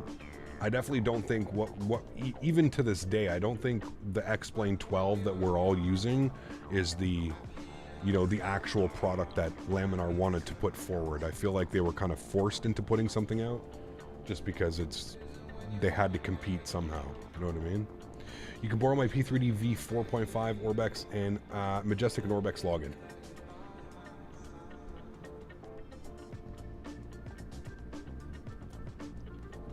Absolutely, McShiggity. Yeah, for sure, man. For sure. Thirsty Engines. Huge enough floaties to you, man. Thank you very much for your first class subscription. I appreciate you. Thank you. Hey, Gap, what's the best airport to fly into Moncton? What is the best airport to fly into in Moncton? Probably Moncton. Probably, I don't know. Does Moncton have its own airport or do they share it with Fredericton? I think Moncton has its own, but I'm not quite sure. They may share it. I don't know. People talk bad about you because you're okay with infinite flight. Hey, man, you do whatever you can do, dude. I don't, like I said, you're not going to get any judgment here, man. You use whatever you're going to use whatever you'd like, man. I was flying around CYCG in the Piper. I feel the Canadian World Update isn't the best. Maybe it's just that region I was flying above. Yeah, the ortho imagery is not good here. Lemon Wolf, I can definitely agree with you, man. It is not good here. Thanks so much, Thirsty. Appreciate you, dude, coming in as a first-class member. We've got McShiggity Pilot as well as a business-class member. Huge no floaties to you, McShiggity. Thank you very much. Awesome name, by the way. Thank you very much for your support, my friend. I appreciate you as a business-class member. 2 new members. And then we got Thirsty Engines coming in with 5 gifted members as well. Unbelievable. Huge no floaties to you. Thank you very much. Thirsty Engines becoming a first-class member. McShiggity Pilot, great name, coming in with a business-class member. And Thirsty Engines coming in with 5 gifted members. Huge no floaties to you, man. Guys, if you just got a gifted membership, please make sure you say thank you. That is incredibly kind. Appreciate the support, guys. Thank you, thank you, thank you, man. Captain, you're right about X-Plane. I used to buy add-ons like tools, etc. Wasted my money now with Microsoft and PMDG. I mean, listen, I'm a firm believer that if flight sim is something that you love, I don't really think there's ever such thing as wasting money, right? Think about it, okay? So I can understand, yes, I think we can all agree products for X-Plane are priced very high. The fact that you're paying $90, $100, $110, $120 for an airplane, I do agree. It's crazy. I also, at the same point, understand, and I do expect developers to get paid for their time. But I think if you just do the price to performance, right? So let's say you buy an airplane for $100, okay? You spend 300 hours flying that airplane. Let's just say, like, just figuratively, right? Maybe it's going to be more for somebody like me because I stream, but let's say the average user would spend 300 hours flying a product before it's probably, 300 to 500 hours. Honestly, if you think about that, $100 for 300 hours of your time, that's a great investment, right? And I feel if you can justify purchases like that, in my opinion, that's one of the only ways to justify spending that type of money is the hours in return that you get back. And that's what I always tell people, like, yes, $100 for a bunch of 3D modeled switches and it's a lot of money, man. I'm not saying it's not a lot of money. It is a lot of money. But if you're gonna turn around and spend hundreds of hours doing that, think about all the other things you could be doing and spending money or doing this or doing that, right? In the 300, 400, 500 hours that you're flying a third-party airplane or something like that. So I'm a huge, I justify a lot of my purchases and I justify spending so much on my simulators because of the amount of time that I invest back into it, right? If I wasn't spending money on my flight sims, I'd probably be out spending money on something else, right? Who knows if it would be good for me, bad for me, who knows, right? So the fact that I can invest kind of like in my simulator setup and I know that this is something that I'll invest tons of time into, that's how I justify spending so much money on sceneries, airplanes, third-party add-ons, whatever it may be, right? So, yeah. They acknowledge that World Update Canada wasn't very good and that they're going to fix it. Good. I really think it deserves it, man. It's such a beautiful country. So much, even yesterday flying from New York to Montreal and then Montreal out to the East Coast in Halifax, some of the ortho and some of the visuals are just beautiful, man. Yeah. If you buy certain planes, A380 for X-Plane, you certainly wasted your money. Yes, correct. There are always going to be certain airplanes that are just, you're never going to get your bang for the buck. Yes, absolutely. I agree. 100%. Been watching the channel since the early X-Plane 11 days. Love the consistency. You show up every week and you fly with us. Thank you for being part of the community. Well, thank you, man. Thank you, dude. You've been around for a while then. Holy, dude. I mean, back in the start of X-Planes. Appreciate that, man. I'm a big fan of consistency. I always tell everybody, being a YouTuber or being a content creator, being a live streamer, whatever, it is a very demanding job, but at the same point, it's also a very rewarding job. You just have to do it properly. That's why I always tell people, if you're starting out and you want to be a streamer, you want to do this, you want to be a content creator, the key is consistency. If you provide a place and a time where people know that they can find you and you're consistent with that, and I'm not saying sick days don't happen or family matters or whatever it may be, right? There's things that happen in life. Sometimes you got to miss streams and stuff, but consistency is the key, especially if you want to be a content creator and especially if you want to be a content creator in a niche market. That's the big thing, is consistency, man. It really is. Yeah. India really needs to be updated badly. India, Asia, everywhere, man. When we flew in China and stuff like that, it wasn't very good. The ortho imagery wasn't very good. The buildings were kind of like very default. Yeah. Joseph, thanks so much, man, for your business class subscription. Huge no floaties to you. Thanks so much, Joseph. Appreciate you, man. Thank you. Even Captain, sorry for our late arrival. How's the flight from Boston Bay to Tampa? It's going good, Dom. Going good. $90 for an A320 Neo versus Phoenix A319 for $90, $30 for each. Correct. Yeah, listen, and you also have to remember though, in Indigo, you have to put this into perspective. Tolless, again, every developer deserves to get paid for their time, right? I would say for every one X-Plane user right now, there's probably 10 Microsoft users. I feel like that's a good number. I've kind of played with it. I thought like maybe 1 to 5. No, I'd probably say it's probably 1 to 10 plus. So if you think about it, you know, for every 10 airplanes that like Fenix would sell, Tolless would sell 1 airplane. And that's the reason why you have the way that things are priced. Listen, I've already said this already. Just you wait. If you think $90 for the Tolless A320 Neo was bad, wait till you see what Flight Factor is going to do. Wait till you see what Flight Factor is going to do with their 777 Professional and their 787 Professional. As soon as I read that Flight Factor was making it a professional series, meaning that it was going to be, you know, study level or high fidelity, whichever word you want to use. As soon as I saw that, I said, oh boy, here we go. 120 plus, 120, 130, $140 plus USD is my guess for the 777 and the 787 that's coming from Flight Factor. Even if whenever they end up coming out, I don't know when, but yeah, it'll be at least $120. I agree with you. Like minimum. With how many years they've been working on that as well, years, it's crazy, man. Microsoft expanded the flight sim community. Oh, dude, it's insane. It's insane, you know? And what I really don't understand is like people who like make fun of like the people who are using Xbox and stuff like that. It's like, dude, like, come on, man.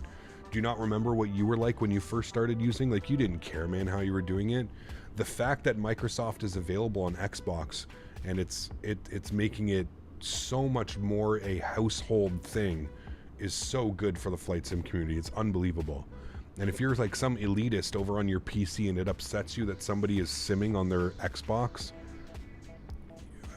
you need, I don't know, man, you need to go find a different hobby or something, dude. Like, I don't understand how somebody could be upset because it's available. Like, that's one of the big things that I see, like when I go to forums and stuff like that. A lot of the people that are, you know, strictly X-Plane users, they'll say, oh, Microsoft is a game, it's made for the Xbox. It's like, no, it's available on Xbox. It's also, I think we can all agree, Microsoft Flight Simulator on Xbox is an extremely watered down simulation of what you get on PC.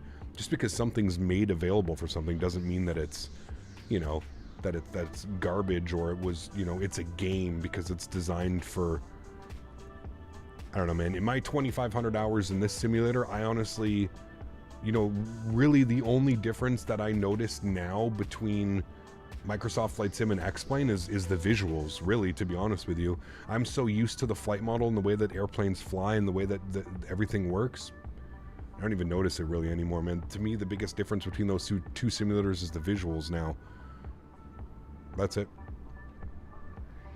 I only like X-Plane because of the replay tool. The replay tool is great in X-Plane. Yeah, I really hope that that's something that they do in Microsoft as well. Yeah. You know, if they start with professional stuff, that your price is going to be spicy. Well, especially Flight Factor. Yeah, especially Flight Factor. I'm only in this community because of Microsoft. Yeah, absolutely, man. Did Phoenix say the A321 will have IE options? Yeah, so I actually saw this somewhere. They posted this on a, I can show you this wonderful picture that I saw the other day. I'll open it up right now.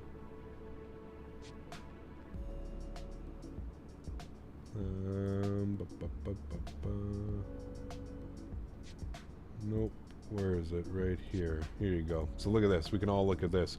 So here is the Phoenix V2 rollout. So V2 Block 1, which is sometime next week or sometime this week coming up. Fly-by-wire version 2, so complete new fly-by-wire system for the aircraft. Flight model version 2, so completely different flight model for the airplane. New displays, code improvements, new display rendering for better performance, new VNAV, bug fixes, and more. So that's coming this week. End of September, so less than 2 months. V2 block update free. IAE engines and external engine model, which they've been working on for at least 2 years, or at least a year and a half, 2 years. New visual model for both. Further avionic fixes, EFB version 2, which looks super promising as well. Then we've got end of 2023, so 4 months or less. Wingtip fences only on release, 319 and 321, will be released as a bundle for £40. sold as an expansion pack. A320 is a prerequisite. So you cannot just buy the 319 and the 321 for 39 pounds. You need to own the Fenix A320, then you will get the A319 and 321 as a bundle for 40 pounds. And then early in 2024, sharklets for the entire fleet. So sharklets will be coming for the entire fleet. That's the release schedule over the next, I would say, probably 6 months. If I was a betting man, I would assume they'll probably have all of this wrapped up within 6 months, which is just crazy to think about. I know so many people that were like upset, like, man, Fenix needs to update. They need to tell us what's going on. They need to do this. They need to do that. Just the fact that we've got this coming now is, I mean, pretty crazy, man. Pretty crazy. But anyways, that's the next schedule. Yeah. Not sure if you knew this, but JetBlue uses IE engines. Yes, of course. We don't have them as an option, so unfortunately we have to use CFMs. Yeah. Haven't used Microsoft in a year, but I just set everything back up. I thought they added a playback. They do, Brian. You have to go and enable it. So if you press escape, go to general options, experimental, enable the replay tool. Cap, should I get 2020? I have a 1660 Ti i7, 16 gigs of RAM. You should be good. Low to medium settings. You should be good, or medium settings. Yeah, but they got 4K trees and water puddles over at LAX. Dude, that's one thing that kills me, man. Even to this day, every time I watch an X-Plane stream or something like that, somebody's coming into land, it's nothing but puddles. Nothing but puddles. It still is kind of puzzling, to be honest with you. Need to figure out how to land without crashing. Yeah, it's usually a good step for sure. As someone who flies the Q400s weekly, I'd love to watch you fly it, even if it's on X-Plane. Yes, love the Q4, man. What's the point of spending $120 on X-Plane for a 310 when you can get it for free in Microsoft by the same developer? Yep. I mean, AnyBuilds doesn't charge that much, but I mean, I would agree. Yeah. Puddles everywhere. Everywhere. So many puddles.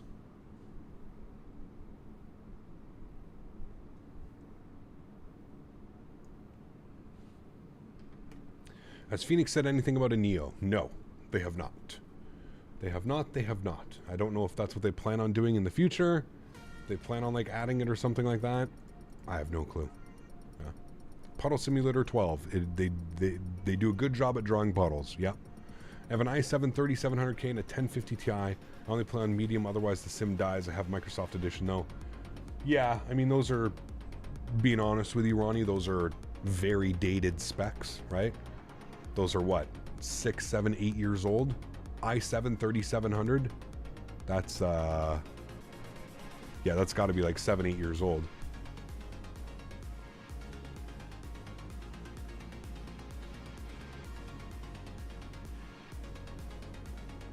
Was landing in Brazil and the crosswind was 80 knots? That doesn't seem right.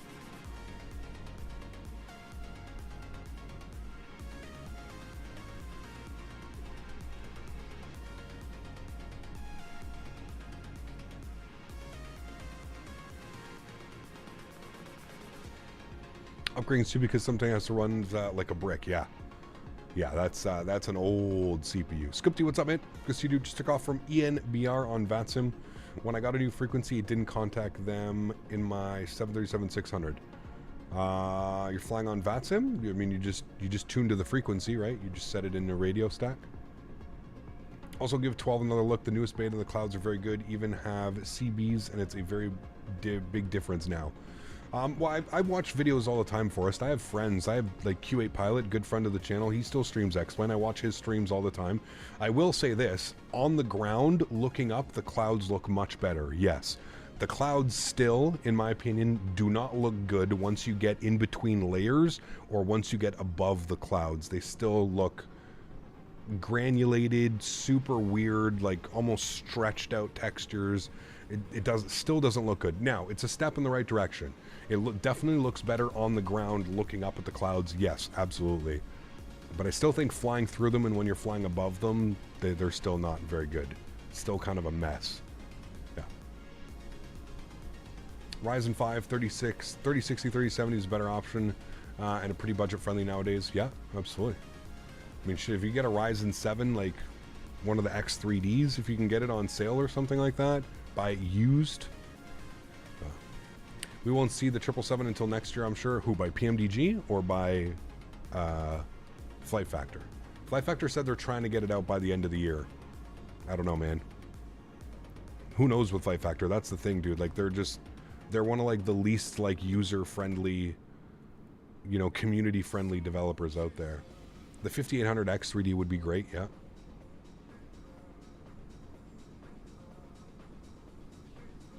No, Tom, I think we're getting the Pmdg 777 before the end of the year. I would almost be willing to bet money on it. They've already said in the forums, dude, that it's 90% done. It's already in beta tester hands. Like, the 777 is actively being developed, and I think Pmdg knows, and they have a good sense of the community. They also know that it's something that's needed very badly.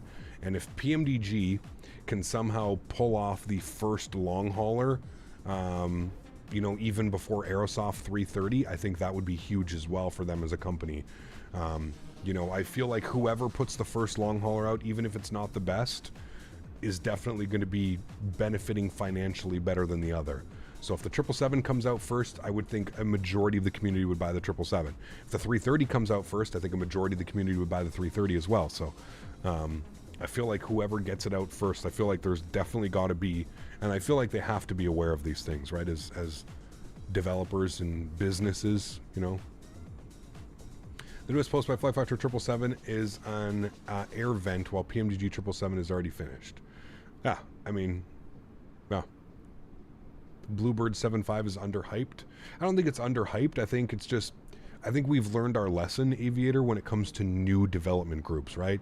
If you think about all of the new companies that have come forward, like, there are some great general aviation and business jet new developers, but like Fenix is really the only new developer to come forward and really offer us something truly, like, you know, special, where we're like, holy shit, this airplane is great, you know?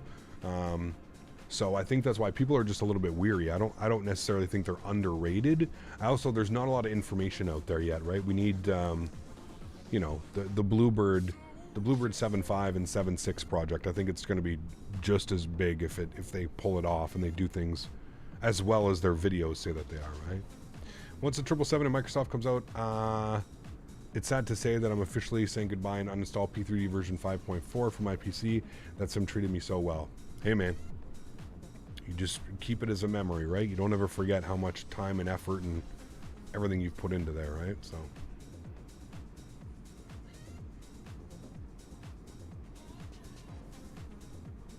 There's a freeware 330 Neo. Yeah, the freeware stuff's okay, but I don't know, man. I still think there's nothing like a fine-tuned flight model from a proper third-party developer.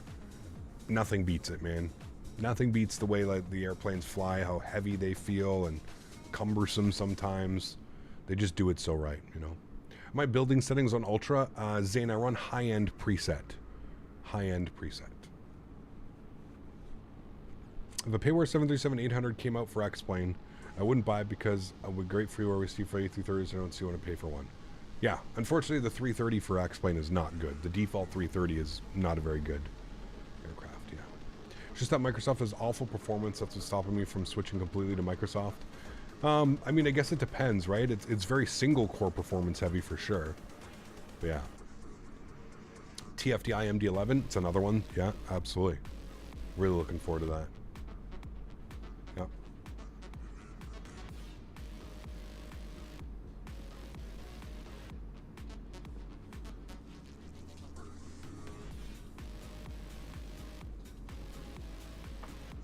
Yeah, there's a lot of dated old airplanes for X-Plane 9, 10, 11, yeah.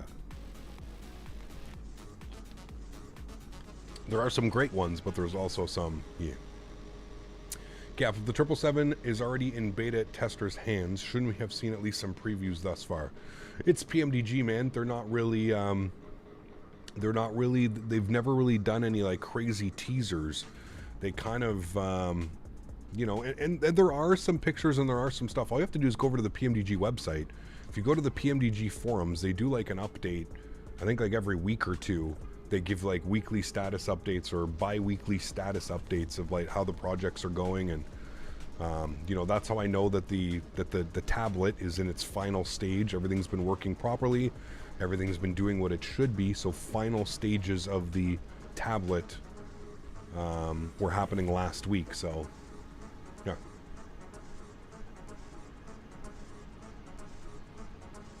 Level Up 737 series has awful VNAV on X-Plane 12. Stick to X-Plane 11 for Level Up series. You know what's crazy, dude? That whole Level Up 737 was so highly touted. People were so excited about it. People were crazy looking forward to it. It dropped. It has not received one single update. Not one.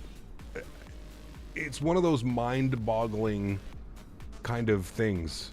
I just don't understand. Like, such an amazing foundation, a base for the airplane and for like the X-Plane community hasn't been updated once, and it released what, 3.5 years ago, 3 years ago? It's pretty crazy, man. Pretty crazy to just work so hard on a software, release it, and then leave it. Not like fix any bugs or any other random characteristics since the... Think about how much X-Plane has changed in 2 or 3 years. Crazy, right? I don't think they've shown any pictures of the 777. I'm not sure. I'm not sure if they had. We'd have to go over to the forums and like have a good look. There's a 4060 Ti on Amazon for $300. Should I get that instead of a 3060 70? What company is it, Ronnie? It's a big question. A321 Cam, how are my friend? Good to see you, dude. Welcome back. Same happened with the CRJ, to be fair. What do you mean? What's CRJ? The Aerosoft CRJ? It's had 19 updates since it released, CST. Are you talking about a different CRJ? Have you tried your control shared cockpit plugin for Microsoft? Is it any good? I have, yeah. I use it quite often. I actually did a flight with Midnight Maverick the other day. It says Ventus and MSI. Go with an MSI. They're not bad, not the best, not the worst. What are your thoughts on the recent Fenix announcements? Very excited. Very excited. I know people may have forgotten about the Flite Sim 737-200, but I love flying that plane. Who knows? Someone developed for Microsoft. Maybe. I think there was one being developed, but if only Zibo had completed the Boeing 737 series and made a good max for X-Plane. I agree. Yeah, I think the whole Walter White thing, the whole Walter White 737 Max kind of tainted that whole thing, man. Yeah. Got out a year ago, but so true. The Level Up has really old bugs. Like I tried flying. Wait, the Level Up's been out for way longer than a year, man. Way longer than a year. That shit came out for like X-Plane 11 something. The Pmdg EFB will compatible for Xbox. I think so. Yes, I think so. You wouldn't get a 4060? I don't know much about the fourth. I would get a 4060 just for frame generation. That's what I would be getting it for. Yeah. You and Jeff should do a shared cockpit live stream on Pilot Edge. That would be fun. Yeah, I'll have to talk to Jeff about that. Maybe closer to World Flight, we can do something like that. That could be fun for sure. I think that's KDCA right there under us, and I think I see somebody was shooting like a weird... It's not the river visual. River visual is that one, but... Maybe wrong, Cackle. I'm sorry if I am, but wasn't the CRJ last updated in 2021 sometime? I don't know. CST, I haven't flown the RJ in a while. I don't know, man. All I know is it's received 19 updates. It's on version like 1.019 or something, or 1.017. I know that's received major updates. I can't tell you when the last update was, to be honest. But I do know that Airsoft didn't like just release it and then completely neglect it. They put out a lot of updates for the CRJ. Now, recently it's probably been neglected. I would agree with you on that. Mainly because I'm pretty sure all of Aerosoft's focus is on the 330. I don't think they've gone back and decided to do any of that, but yeah. Nobody talks about the AlexSiu 733. It's an okay airplane. It used to be a lot better, Johan, but there's just better airplanes that are out. Yeah. If the EFB is not released yet, the 777 won't be released this year for PMDG. Again, Melinda, all you have to do is go to the PMDG. I'm not here to debate this with you. I'm not here to fight with you guys about this. I'm just giving personal opinions, and you can have your personal opinion as well. all you have to do is go over to the PMDG forums. You'll see that the EFB is coming either this week or next week. My guess is probably next week. I think we're lucky if we get it this week, probably next week. And then, as I said, there's 4 months till the end of the year. If the aircraft, they've already stated on the forums that the aircraft is approaching 90% done, I would assume that we will be getting the 777 as well. This is why I hate speculating, because now somebody's going to take this and say it, but I'm just giving you my opinion. And again, this is just doing a little bit of research and going over to the PMDG forums and looking at the website, and you're good. Getting a 5000 series when they drop. See, the problem about that, Tom, I necessarily don't have issues with getting a 5000 series. It's just when they first drop, they're always ridiculously expensive, right? And I don't know how it's going to, you know, the 4000 series was just shrouded by bots and all kinds of stuff, right? People, all these bots grabbing, you know, all the cards and stuff from people, so I don't know. I feel like my chat has stopped working. Is anybody else's chat not working? We still dealing with this whole YouTube thing?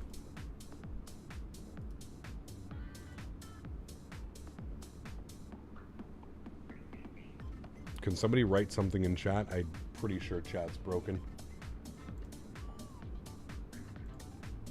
Pretty sure it's broken. What graphics card? What does a graphics card bottleneck mean? It means when your graphics card is much stronger than your CPU. Create a bottleneck is what it's called. I'm definitely not seeing anything in chat.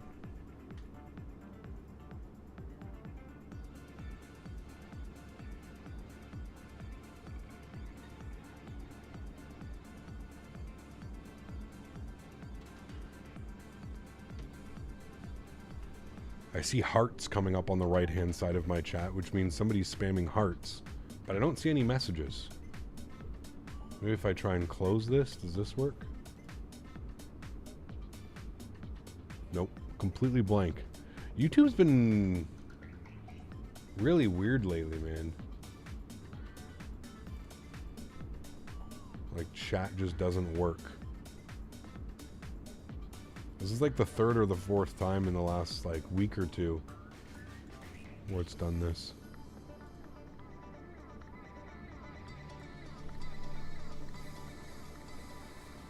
I'm getting messages.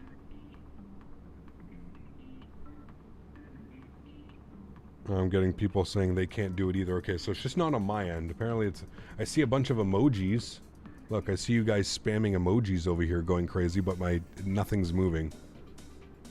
Maybe if you guys try and refresh, I don't know, man. Apparently refresh doesn't work either. I just tried to refresh. It's not working for me. Nobody can send any message.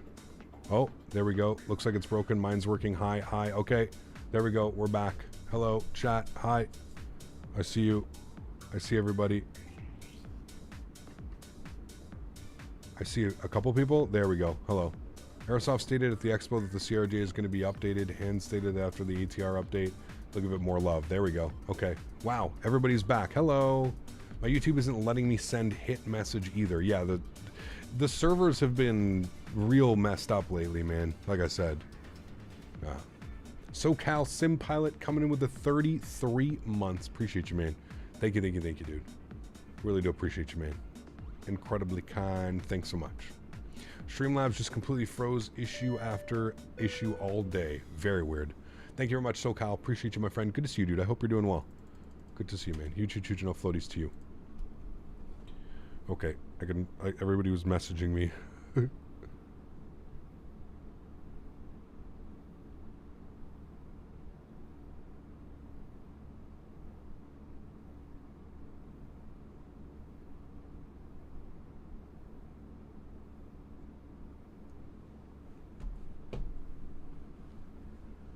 Damn it, Schmitties. Blame Smitty, blame Dan, blame everybody. Finally closed my eyes and clicked order button on a 4090. Had to buy a new PSU for it too. I'm all in now. Ooh, baby. I'm kind of jealous, to be honest with you. I wish I could convince myself. I really can't. I'm not at that point yet, man. I'm not at the point yet where I can convince myself. Mopar. Jesus. This guy coming in with the $60 donation Unbelievable. Huge no floaties to you, SoCal Sim Pilot, with the $60 donation. Appreciate you, man. That's incredibly kind. Thank you, thank you, thank you. He says, move it, Mopar. Hey, man, Mopar's got cool cars. Be careful. He is Mopar, dude. He may just fly past us here. Huge no floaties, man. Thanks so much, dude. Appreciate you. Incredibly kind. Thank you, thank you, thank you. SoCal Sim Pilot with the 60 bones chat. Show some love in chat for SoCal. Incredible, man. Thank you, thank you, thank you, dude. 60 bones.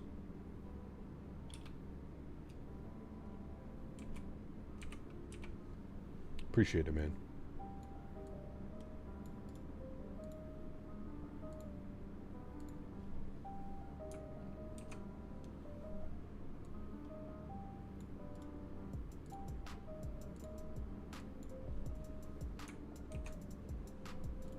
There we go. Everybody's in there. Beautiful. Cool. Looking good. Thanks again, my man. Appreciate you, dude. Thank you, thank you, thank you.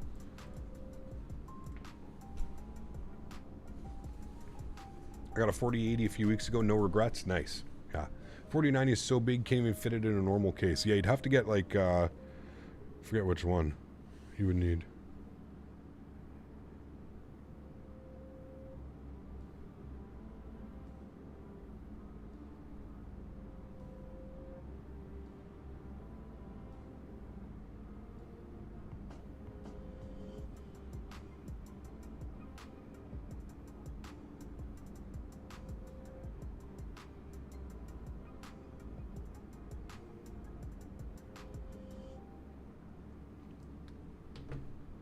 Sorry I couldn't make yesterday's stream. Got into a car accident. Jesus.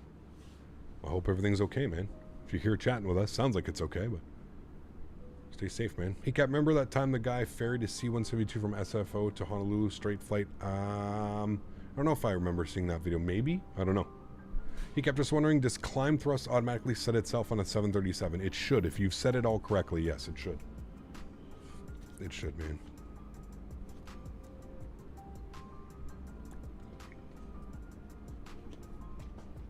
Flying to Hilo right now, the sim looks great even on medium settings. Yes, absolutely it does. Absolutely it does.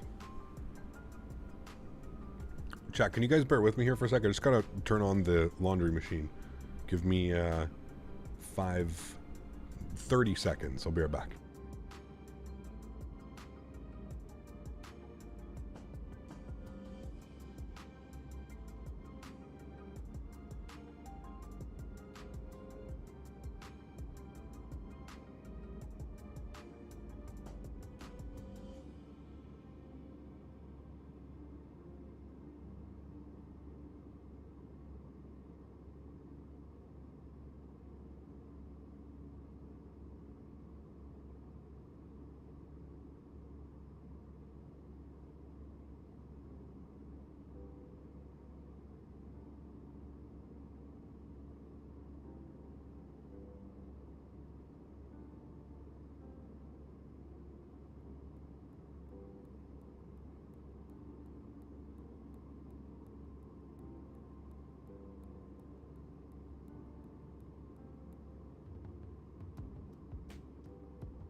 Alrighty, we're back. Sorry about that, chat. Took way longer than 30 seconds. Can you show the Airbus startup procedure next time?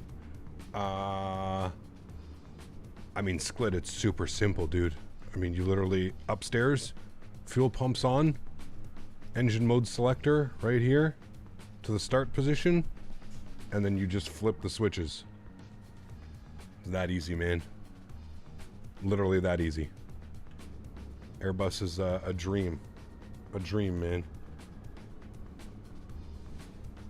I have a question. When does the pilot turn on the EPU? When you're on the ground, yes. So you have ground power, which you're connected. Before you push back, you turn on the EPU. And then again, when you land on the ground, before you turn off the engines, you turn on the EPU. The EPU stands for Auxiliary Power Unit. So it's basically a third engine, although it doesn't provide any thrust or anything like that. It's a third engine that powers all the airplane systems. That's what it is. Jay, what's up, my man? Good to see you, dude. Welcome back. I'm just gonna have a nice stretch here, chat. And remember, guys, if you haven't done so, don't forget to smash down that thumbs up button for me. Huge no floaties to everybody that already has. Do you think we can hit 300 likes on today's stream? That would be absolutely epic if we can. I think for tomorrow...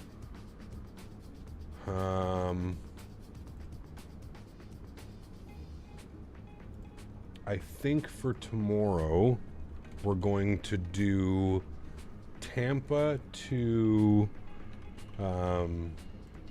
Miami. I don't know who operates it though. Give me a sec. We'll figure it out. We've got who? Okay, American operates. Okay, so we'll do American Airlines tomorrow, and then who does Miami to Orlando? KMCO. Is that also American? It is also American. Okay, so tomorrow we're going to do American Airlines ops in the 320. We'll do we'll go Tampa to Miami, Miami to Orlando. That's the plan for tomorrow, chat. So we'll do some more flying down in SoCal, Jesus. Florida, southern Florida.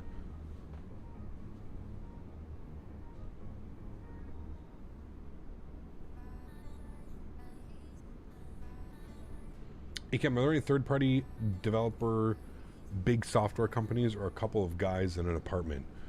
No, there's definitely some. I mean, I think a lot of the people, Jim, a lot of people do this like on their spare time. Like a lot of them are just, they have like regular jobs, right? And they just develop for the simulator like on their spare time for like extra money or extra, right? There are a few companies that do it full time, like full time. You've got Pmdg, you've got, you know, Any Builds, you've got, you know, there are companies that definitely do it. So yeah, hopefully that answers your question. I think it's a nice mix of both, to be honest with you. Yeah. The EP in the Airbus 319, 320 is superior to the Boeing 737s when it comes to being the coldest. Sure. I didn't even know that was something that people would consider, to be honest with you. Chat, I got this new stuff. It's called Atomic Apples. Oof. It's just beautiful. It's wonderful.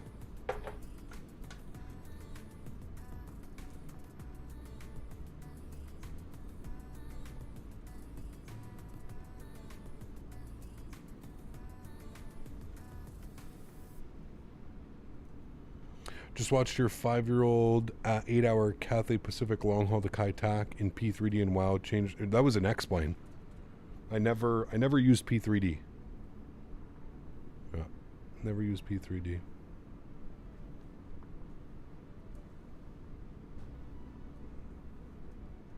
Got some Pineapple Express and OG jet fuel. I like the jet fuels. Some of my favorites.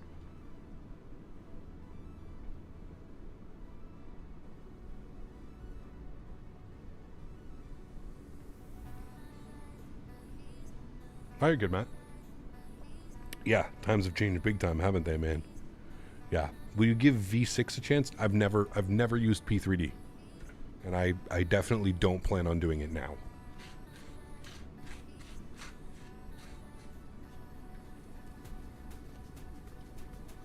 Never used P3D.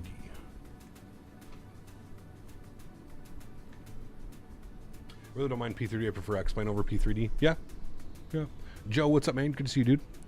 No, Diego, it's there. I'm just having a nice little stretch right now, dude. Just having a stretch. You've forgotten that It's Sunday. You got to stretch on Sundays.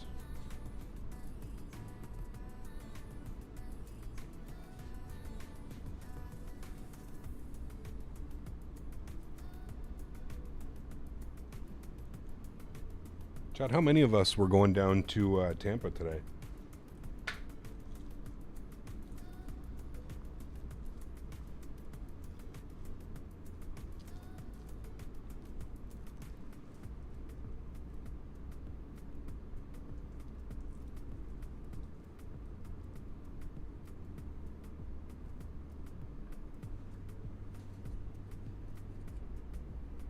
Sunday is the day of rest. Guilty. That grape from Texas was A1. Which one?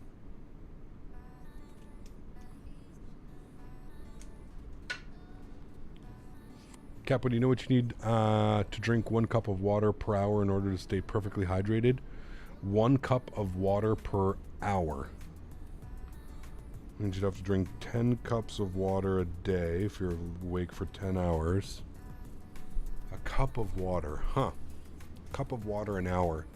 I don't know. What do I drink? I drink like 2.5 liters a day. I don't know how many cups that is.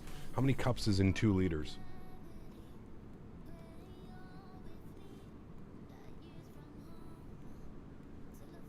Been off stream since takeoff. Everyone behaving? Yep. Chat went down for a little bit. But everything seems to be back now. We're just having a nice mid stretch.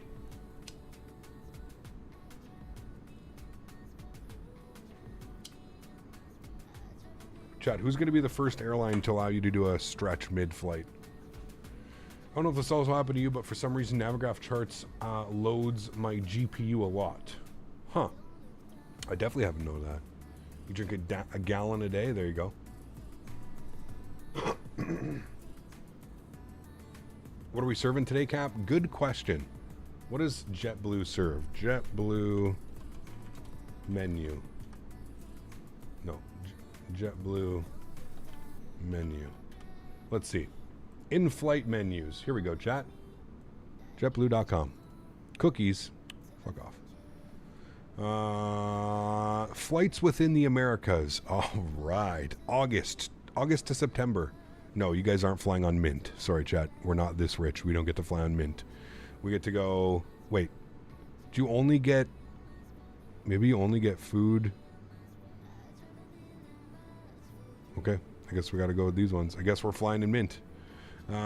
Eastbound Mint breakfast. Where's... Okay, well, what are we then? We're going south. I guess we'll say southwest. Westbound and southbound. Okay. We had lunch. It'll be a lunch menu today. Pasquale. All right, we've got coffee and tea. We've got chamomile tea. Nice. Snacks. We've got...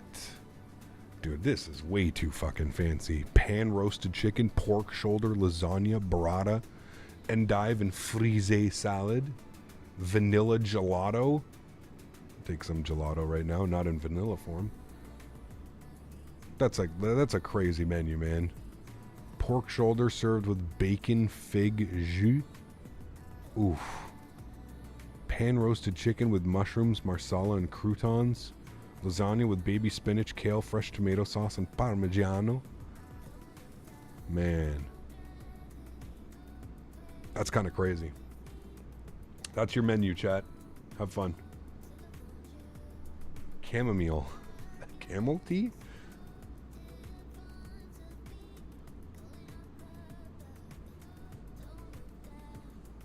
It's, it can be heavy on performance, Tom. I don't know. I've got a decent PC. Never going to allow the flame in the cabin. Maybe edibles, though. Ooh, true. I mean, you could just do edibles now, right? Nobody would know. Shit. I flew with over an ounce in my backpack when I flew from Ottawa to Calgary. Jarvis and they didn't even say anything.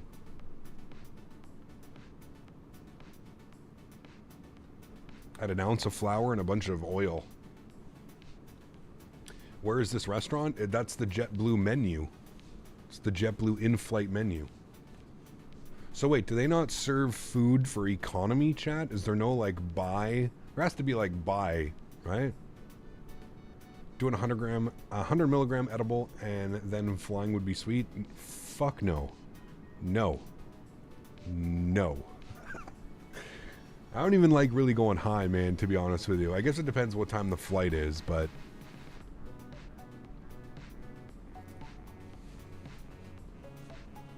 As long as you aren't in the cockpit with that amount, of course. Well, it's legal here in Canada. You can bring it. All that missing is Sug's videos, the in-flight entertainment. I know. No. How you doing? Don't care. Brush your hair. He's the best, dude.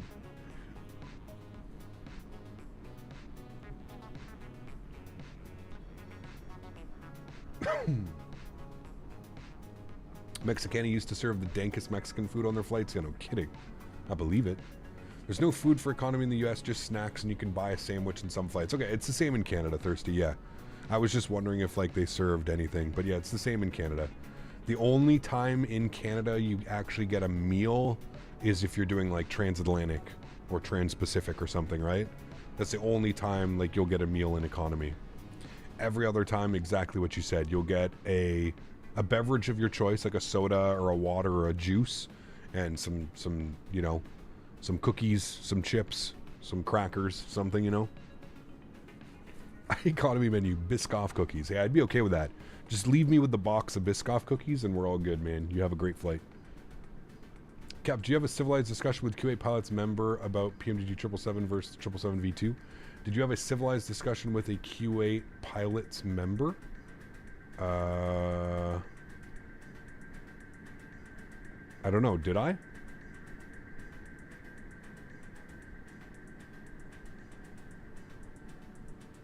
Man said good afternoon when it's supposed to be 7 a.m. he's obviously not there, right? People mentioned bumps on the runway. Not sure what the senior developer struggled on. Unfortunate byproduct of sloping runways. Maybe in early renditions, Tom. All of that's been fixed since the newest version, Tom. I believe the newest version is 1.3 or 1.4 vertical. I mean, we'll have a look-see, dude. We're about to land there as well, right? So, yeah. Has the Phoenix update been released? No. Biscoff cookies with the Biscoff cookie butter, best in-flight meal. Man. Some JetBlue A321s have a pantry you can walk up and grab whatever snacks / drinks you want. It's a cool idea, actually.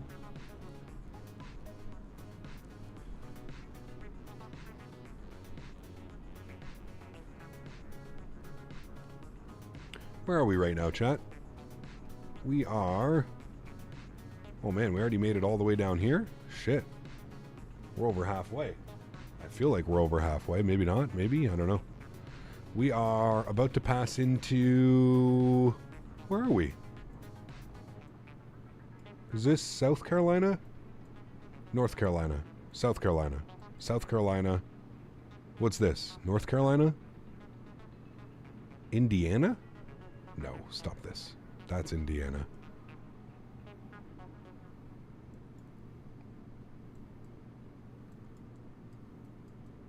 Roanoke. That's Earth. You're on Middle Earth. And don't forget free Wi-Fi. Ooh, yeah, you're right. Wi-Fi with JetBlue would be pretty good.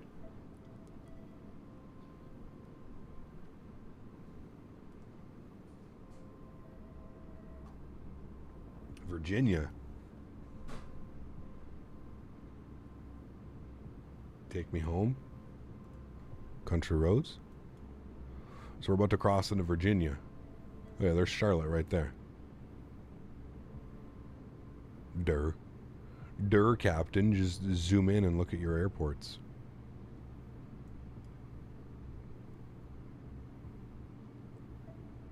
A cool little lake up here, eh?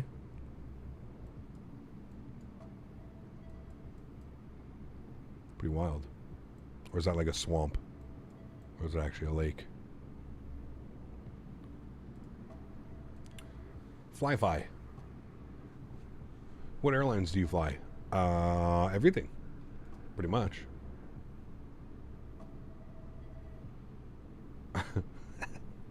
Just confirming, Dan. That's a reservoir? What, really? Did you see that Iceland Air is retiring their 7.5s for the A321neo? Doesn't surprise me. Doesn't surprise me.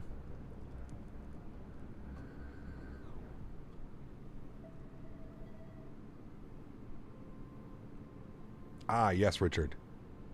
Correct. This was a good one. There's an approach to Charlotte that comes over that lake. It's pretty, interesting. I'm trying to think of the only times we've ever flown into Charlotte. I think we've had pretty shitty weather. Yeah. Have you flown Spirit? Are we talking real world, Melinda, or are we talking in the simulator?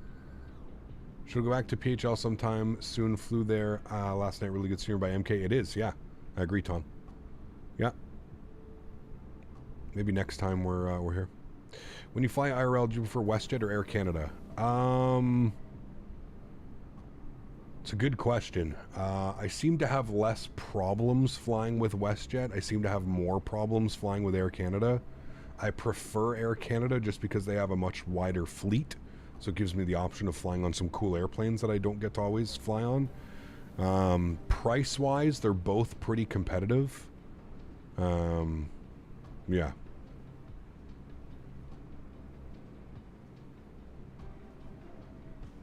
Storms are coming near Tampa. I'm driving near the airport. Oh, coming. We can look at. We can actually look at this. We could throw in the weather.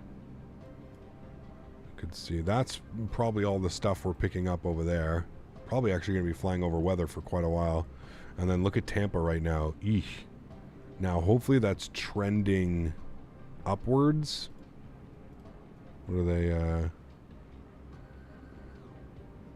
Actually, looks like it's going the other. Yeah. It almost looks like it's building. Almost looks like it's building like right over the Tampa area. We'll see what that looks like on arrival chat. We'll have this to worry about as well coming down on the arrival, but not the nicest of weather right now in Tampa, that's for sure. And we're dealing with all of this along here as well. Pretty nasty, man. And I know there's some nastiness. Yeah, this is gonna hit me tomorrow. I'm right here in Ottawa. This is gonna hit me tomorrow. The next 2 days actually are going to be really shitty weather-wise. We've got this coming, and then we've got this following up right behind it. It's pretty nasty. Pretty nasty, man. There's some nasty stuff going on right now. Chicago's having a shitty day. Right in between all that nastiness. Yep. Just landed in Tampa, and autopilot decided to turn my right engine off while we were doing rights. I don't think the autopilot would turn off your engine, Gavin. The autopilot wouldn't have control to turn off your engine. Have you ever flown with flare? I have not. Dan has, though. Any opinions on the Kodiak turboprop? I wouldn't know, Gigliotis. I really don't fly those types of airplanes. I wouldn't be the right person to ask. I would ask chat, though. I'm sure somebody in chat has flown it or owns it and can give you some advice on it. Meanwhile, in Houston, it's 100 Fahrenheit with no clouds at all. Sheesh. Very cool, kid. I fly out of heavily controlled airports and land at light controlled airports. Easier for me not to crash. There you go. You've never flown flare? Yeah, you did. You flew it here in Christmas. Or was that swoop? Was it flare or swoop, Dan, that you flew here? I live 5 minutes from Tampa. It's getting quite spicy here. We shall see. What's the weather doing there? Let's grab a METAR report for Tampa. Hecap, have you seen the new Kodiak 900? Cool mix-up of TBM and Kodiak all in one plane. I have not. Maybe that's the one that Ken was asking me about. Sorry, Gigliotis was asking me about.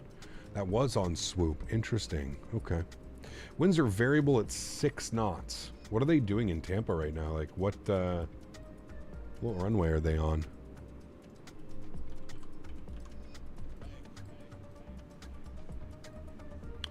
Where are they going? What are they doing? They are... Did he just depart? He did just depart. So they're departing off of the 19s. Okay. JetBlue parks over there, I believe. He started at Alpha 11. He's going to New York.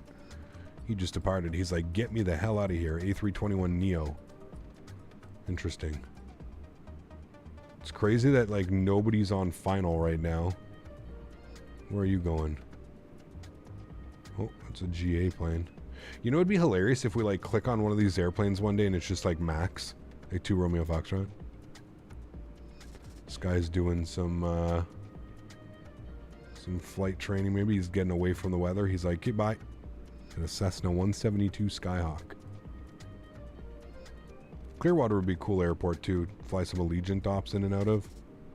Who's this? St. Petersburg to Greenville.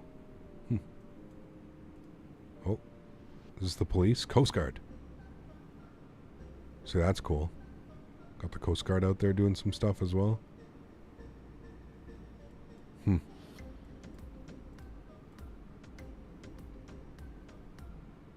Viper PA. Oh shit, look at that, dude. This guy started all the way here. He flew all the way up the beach. He just did a loop out here, and now he's going somewhere else. That's pretty cool. 900 feet. Jesus. 1,000 feet just flew all along up there. That's pretty cool. Pretty cool. All right, so we're going to plan 1-9 into... let's go on through YouTube Shorts. Seen you started posting on YouTube Shorts. Good stuff, man. Keep it up.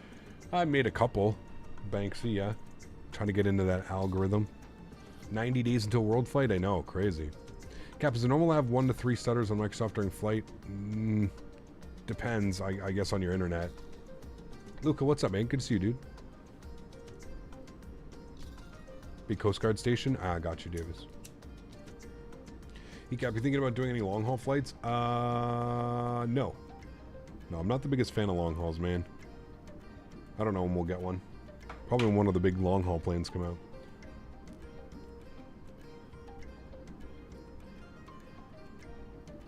Yeah, I'd love to do that, Davis. That'd be badass.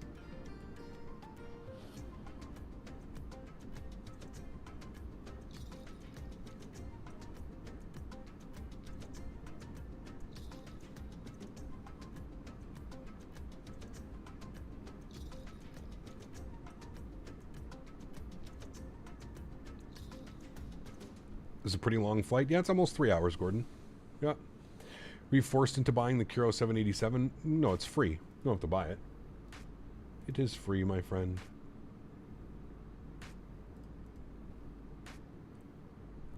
Got what's up, man? Got a MetaQuest 2 yesterday, and I'm looking to do some VR. Nice. Enjoy.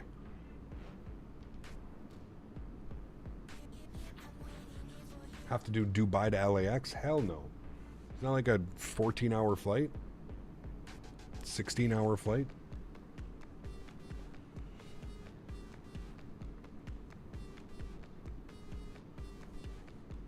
Honolulu to JFK is 15 hours? I don't think it's 15 hours.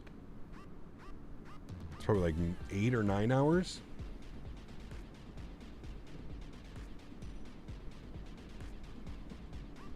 Think that all the hype for the Aerosoft 330 is gone? No, I don't think it's gone. I just don't think that people are impressed right now. I think people probably have more questions than anything. Yeah. Is there only one flight today? Yes, correct. 16 hours from LA to Dubai? Way too much. Really need the Anybuilds A300? I know it's going to be good.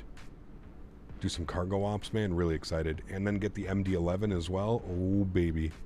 TFDI MD-11? That's going to be fun, man. See, here's the thing.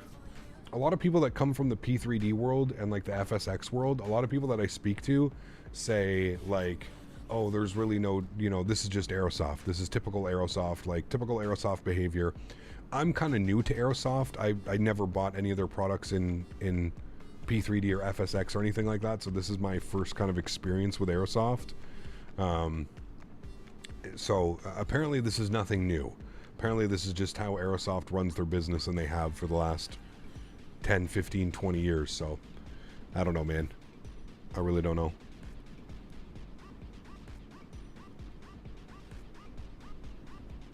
P3D had a good selection of planes, right? It does, yes. Probably one of the best, to be honest with you. Probably one of the better.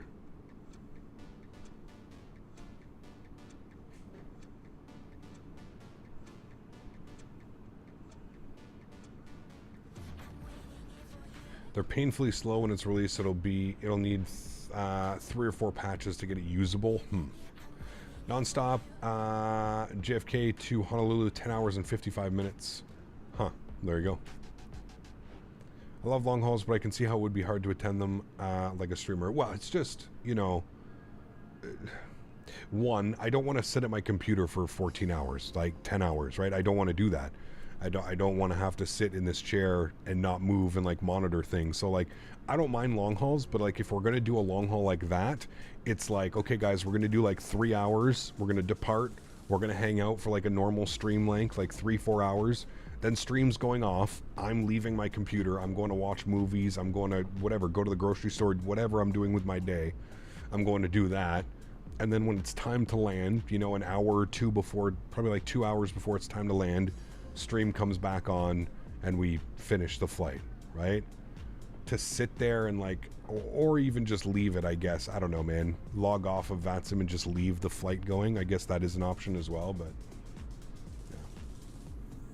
Can build you a pause, no, I wouldn't even need to pause. I don't mind like monitoring less and stuff, but it's just, I don't want to sit here for 10 hours, you know? Any plans to do more evening streams? Yes. So as of September, we're going to have a slight change of the schedule. Starting September 1st, when everybody's back in school and everybody's kind of back at home. I didn't want to start it in August because I just felt there's still too many people that are on holidays and too many people that aren't home right now. Starting September, we're going to do 2 streams on Thursdays. So everything stays the same. We're still live Thursday, Saturday, Sunday, Monday. But we will be live Thursday afternoon in our usual time at noon Eastern. And then we'll also be live again Thursday evenings at between 7:30 and 8 p.m. I haven't decided exactly when. Probably 7:30 p.m. again, live on Thursday evenings. And that's going to be the new schedule moving forward. So not adding another full day, but having a 2-stream Thursday. Every Thursday we'll do 2 streams. That's going to be the plan moving forward starting September.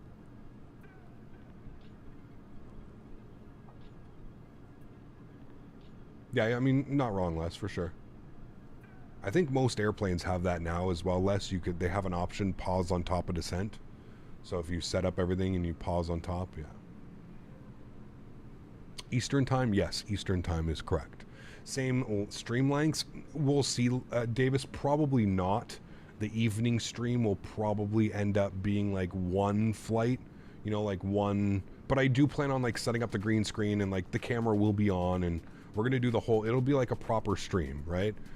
But it just won't be like a 4-hour stream, right? I'm not going to go from 7:30 to 11:30 on a weekday night, right? So, no, it'll most likely be from like 7:30 to 10 o'clock Eastern, 2.5 hours, you know, something like that.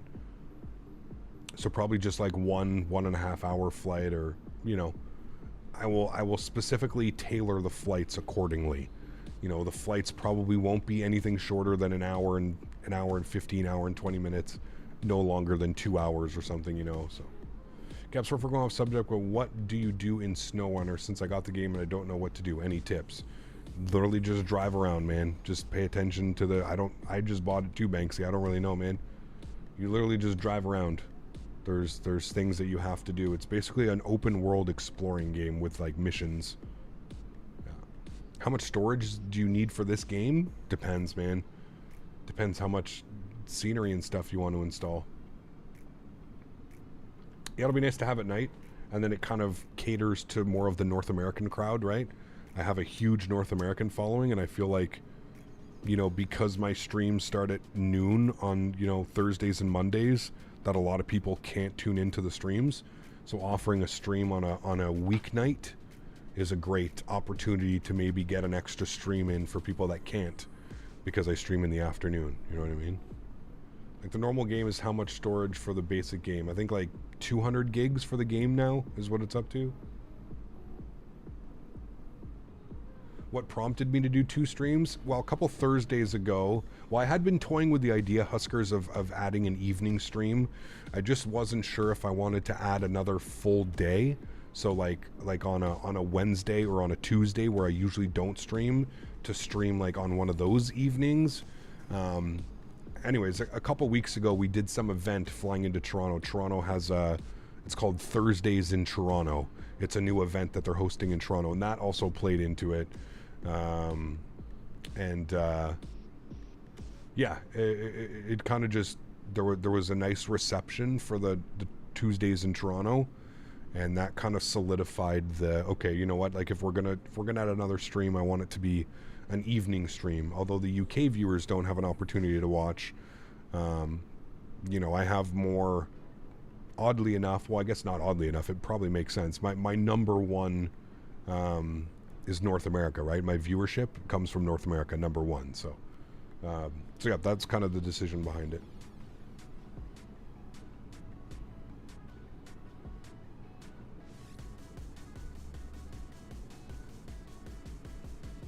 Well, there you go. No, yeah, he was talking about the base game, Tyson. So I think the base game is like 170, 180, 190 gigs. And then, yeah, everything else, dude, oh yeah, I've got 1.5 terabytes. Easily a 1.5 terabytes of simulator plus add-on material, you know?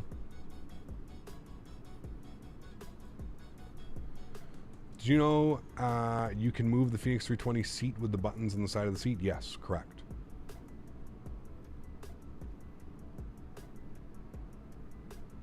Gonna miss out? Well, like I said, man, nothing's gonna change. We're still gonna have our usual streams where, you know, at noon we cater to, you know, because if you think, dude, if I go live at noon my time, that's what time in the UK?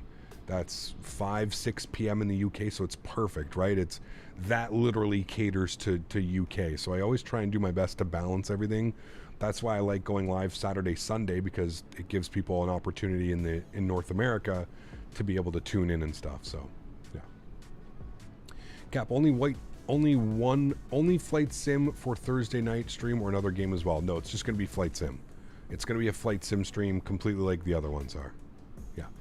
What's the plan for tomorrow? We're flying American Airlines A320, Tampa to Miami, Miami to Orlando. That is the plan. Which is better in performance, the Fenix or the Pmdg? Currently, right now, Pmdg, but that's about to change. The Fenix is about to get better performance with the new update that's coming out. Yeah. Al saying, put exclamation point MSFS.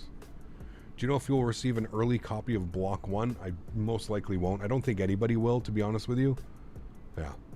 It's not like it's a full new airplane, right? It's just fixes and updates, so. Yeah.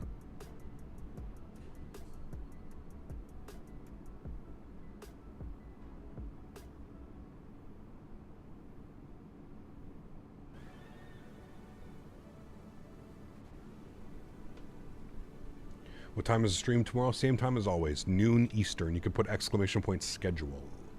Just want those IEs and those sharklets. So that's coming. When's that coming? September, I think it is, or before 2023 it's coming. Yeah. I really care for the 320, but the other two I really love. There you go. Cap, when you do, Cap, when do you think the EFB will come for the PFTG? Within the next week or two, I would think. It's in final testing now, so has to be coming soon. Has to be coming soon. All right, let's go and go to our flight plan. We're going to go to Tampa's. We're going to go to Arrival. We're going to plan for 19 left, or should we take 19 right? I guess we'll take the left side because we are parking on the left side. Where are we parking? Where do we park, chat? Now, I usually think, don't they usually use the left side for... No, we can take 19 left. That's fine. Yeah, we'll take 19 left just for parking. It's going to be much easier. So we'll go 19 left. We're going to be on the Dades 1. Dades 1 arrival. Good. The transition that we want is the Banff. Good. And then our approach via, there are no approach vias, so we'll just go ahead and insert that. Beautiful. And then if we scroll through here and we look at this, this all should be good. Wonderful. And we'll just make sure we're not missing any discontinuities, or sorry, missing any waypoints or anything. We'll go back to take you off. Dades 1. All right. So we've got JK ball at 6,000. Is that in here? JK ball 6,000 is in there. Good. And then it's radar vectors direct. Okay. Cool. All of that looks good. Wonderful. If we go back to performance, you can see our top of descent is in 271 miles. What are we dealing with right now? A little bit of a quartering head. Only 23 knots, though. It's actually not that bad. Looks like I have somebody right up on my tail. 400 feet below me, and he's approaching quickly. If that is you behind me, you should probably slow down just a little bit. Don't need to get so close. We are less than 2.5 miles of separation. Something tells me that might be somebody seeking attention. No, maybe not. He's right there. I don't know why he's 400 feet below me. But, okay.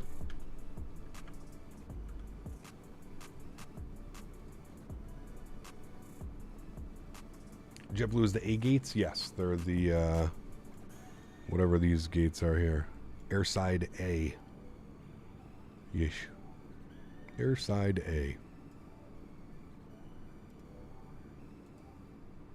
Where can you see top of descent? So if you've programmed the FMC correctly, or the MCDO, so you have a cost index and a cruise altitude, if you hit the perf page, it'll show right here. 2T/D, so that stands for top of descent, 261 miles. You can also, if you look at your display, you should get a little arrow like this. That is your top of descent, that marker right there on Airbus. In Boeing, it's just a little circle that says T/D. So, yeah. Just loaded up on the runway at Tampa. Definitely some thunderstorms moving around. Should be fun. Should be fun.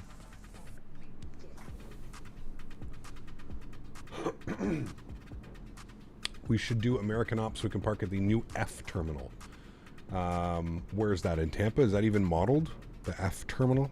Airside F? That's always been modeled. That's where Air Canada parks. US Customs is right there. That's where Air Canada parks. I don't know. We're flying American tomorrow. I don't know. We'll be departing Tampa, but I don't know which Airside F, I guess, is where they park. I don't know.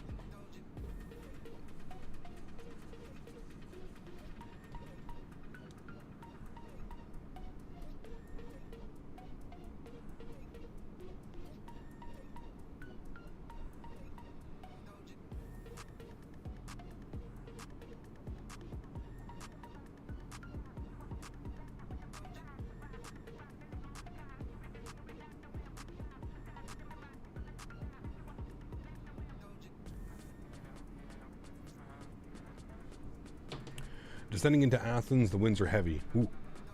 On VATSIM, do you tell ATC that you're at top of descent? If he hasn't told you to descend via the star, then yes. Yeah. They're using 19 right for arrivals. It's okay, Tunush. We don't have to follow.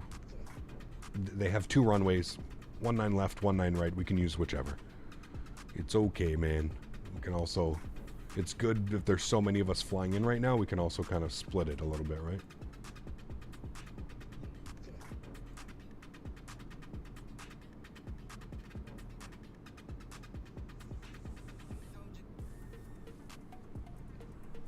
Is there a handcrafted Asobo scenery I need to uninstall for Tampa? I don't believe so, no. Don't believe so.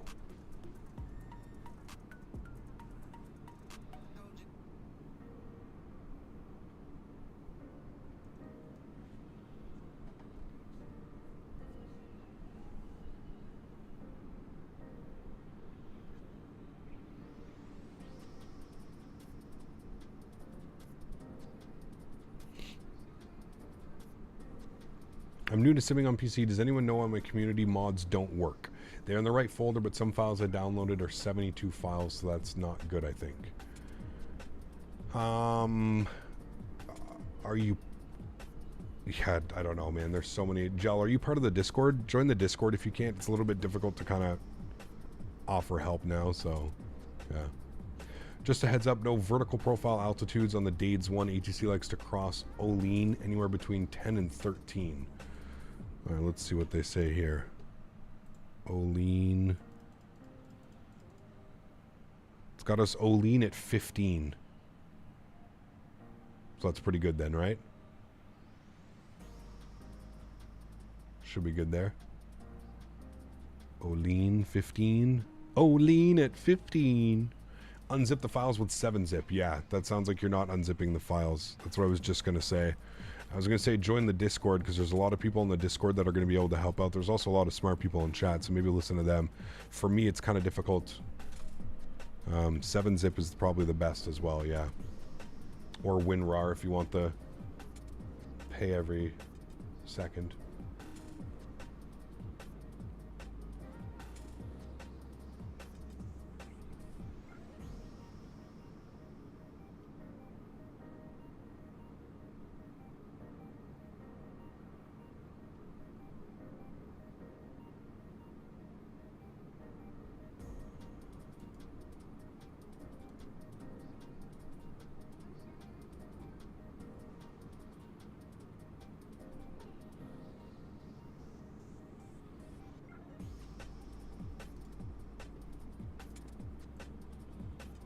Tampa ATIS info Delta is active 3007 on the altimeter. Is there anybody in... do we have any ATC there? I guess it's too early to tell. Or is there, Atto? You're picking up ATC. AGAP, when I try and throttle to man flex, it just jumps from idle to toga immediately. When I move the throttle to man flex, anything or below man flex. So Rioni, it depends what aircraft you're flying, but you have to always configure the throttles. If you're flying the A321X, the fly-by-wire, you need to do it in the tablet. You need to configure the throttles. If you're doing it in the Fenix, you need to go to the McDo menu, config, and do your control config, and set all of your detents correctly. That is why it's not working. You have to set the detents per every plane that you fly. And you calibrated it? Should be working if you've calibrated it. I don't know why it wouldn't be working. Did my first ever VOR landing today. Very scary landing, no glide slope diamond. There you go. Awesome. Going to shortly start a long haul from Anchorage to Hong Kong with the Pmdg 747. Interesting. Rioni, the only other thing I can suggest is open up the settings, go to the controls, go to where you've got, where you can like make all your keybinds and stuff, the controls. See what the joysticks are set to. Make sure they're not set to 0 to 100. Could do weird things. Phoenix Neo, honestly, it depends on the market for the 1921 expansion. Enough people buy it. We'll look into the 319, 321. Same goes for the Neos if there's an appetite. Yeah, I mean, I would agree. I would definitely agree with that comment for sure. Yeah. Are you... Yeah, I guess if there's ATC online, we're definitely going to plan for 19, right? Because that's the most common. That is the most common arrival.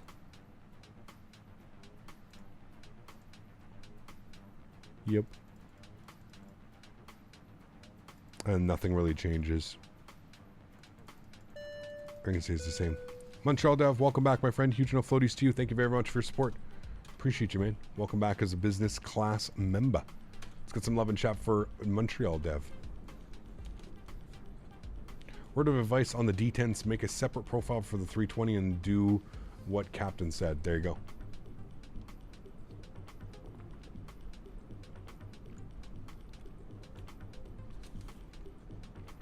Apparently taxiway Juliet is closed, so landing on 22 right is going to be a mission to get to the Alpha terminal. And Juliet's closed? Oh. Yeah, they're going to send us back all the way up and then Alpha and down. Yeah, it's going to be an absolute mission of a taxiway. Why is Juliet closed? Didn't they just open that taxiway? Like, that's like the new taxiway that they opened.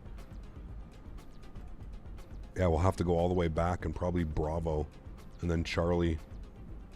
Golf 2. Am I a gym guy? No. No. I'm a fat ass.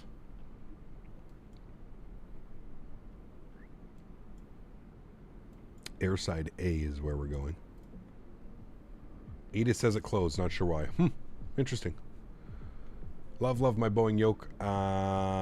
Oh, it's absolutely worth the money. 100%.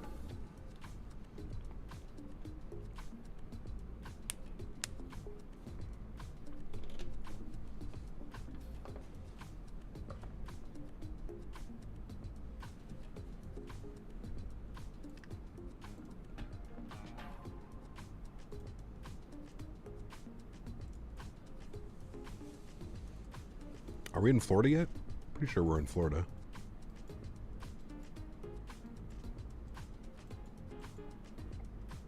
Almost.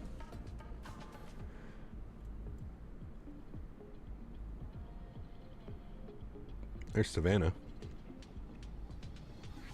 Savannah's in Georgia, correct, chat? I'm not losing my mind.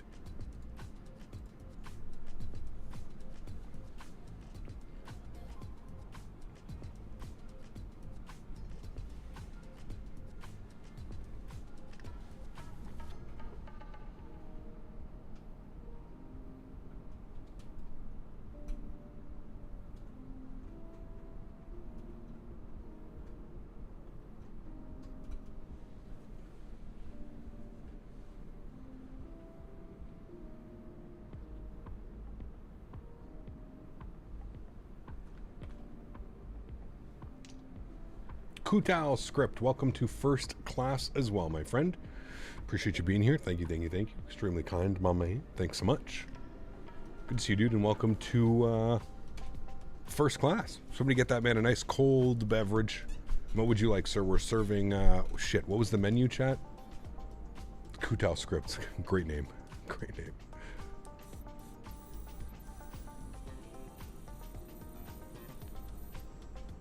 Thought it was closed between Echo and Kilo only. Echo and Kilo.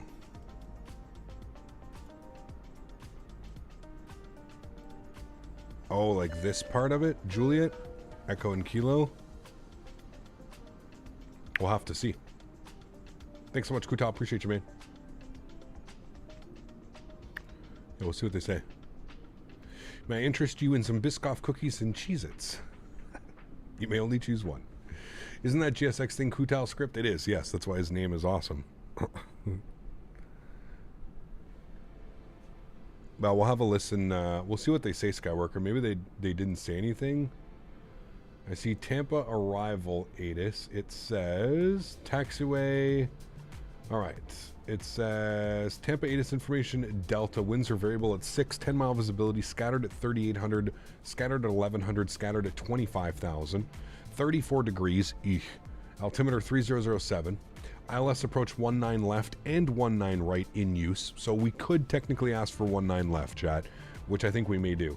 No TAMs. Taxiway Juliet closed between Echo and Kilo. Guys, can we get a golf clap in chat for Mr. Skyworker? Golf clap. Mr. Skyworker coming in.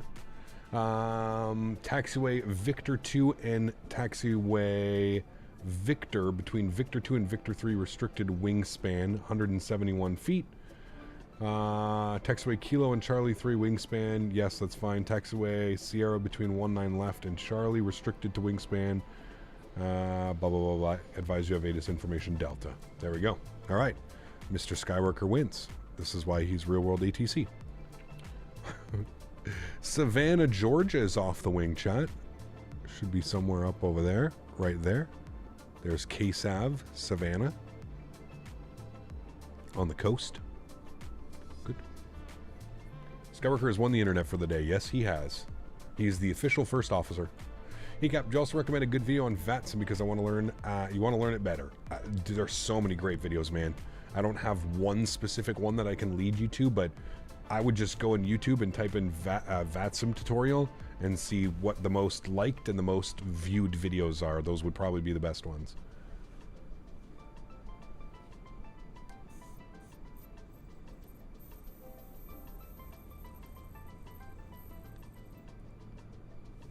Have you ever had any emergency situations during one of your streams? Yes, we have. We had one not that long ago. Whoa. Pardon me. That one went down the wrong. Whoa. That's one of those ones that hurts, chat. Ay, ay, ay. we lost the screens. Well, we didn't lose the screens. All of our screens froze on the A320 last week.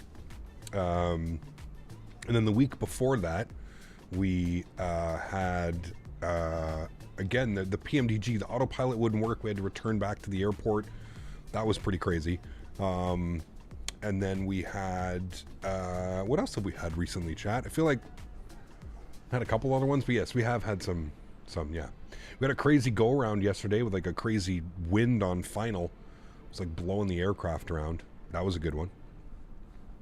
Is it possible to do a shared flight in X-Plane 11? Yeah, you have to have the payware. There's a payware, forget what it's called.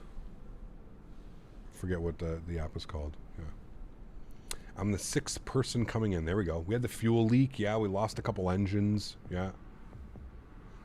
Yeah, it was the wind. Yeah. Definitely the wind, Jarvis. I mean, to be fair, it was, okay? Like, go back and watch the video. Dude, it was insane. Like, it was going between 15 and 18 knots gusting. Almost straight crosswind off the nose. And I don't know what happened, dude. Like I said, when we were coming in like this, right? When I went to correct, the airplane, like, did this.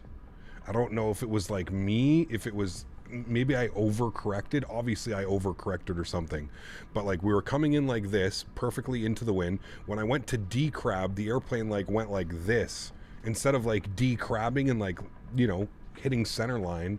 It just like straight decrabbed and just whoop, then we like started floating all the way across. It was crazy. OG, what's up, man? 6 months of subcap for the Kiro out of the Gen X and Rolls-Royce sound pack.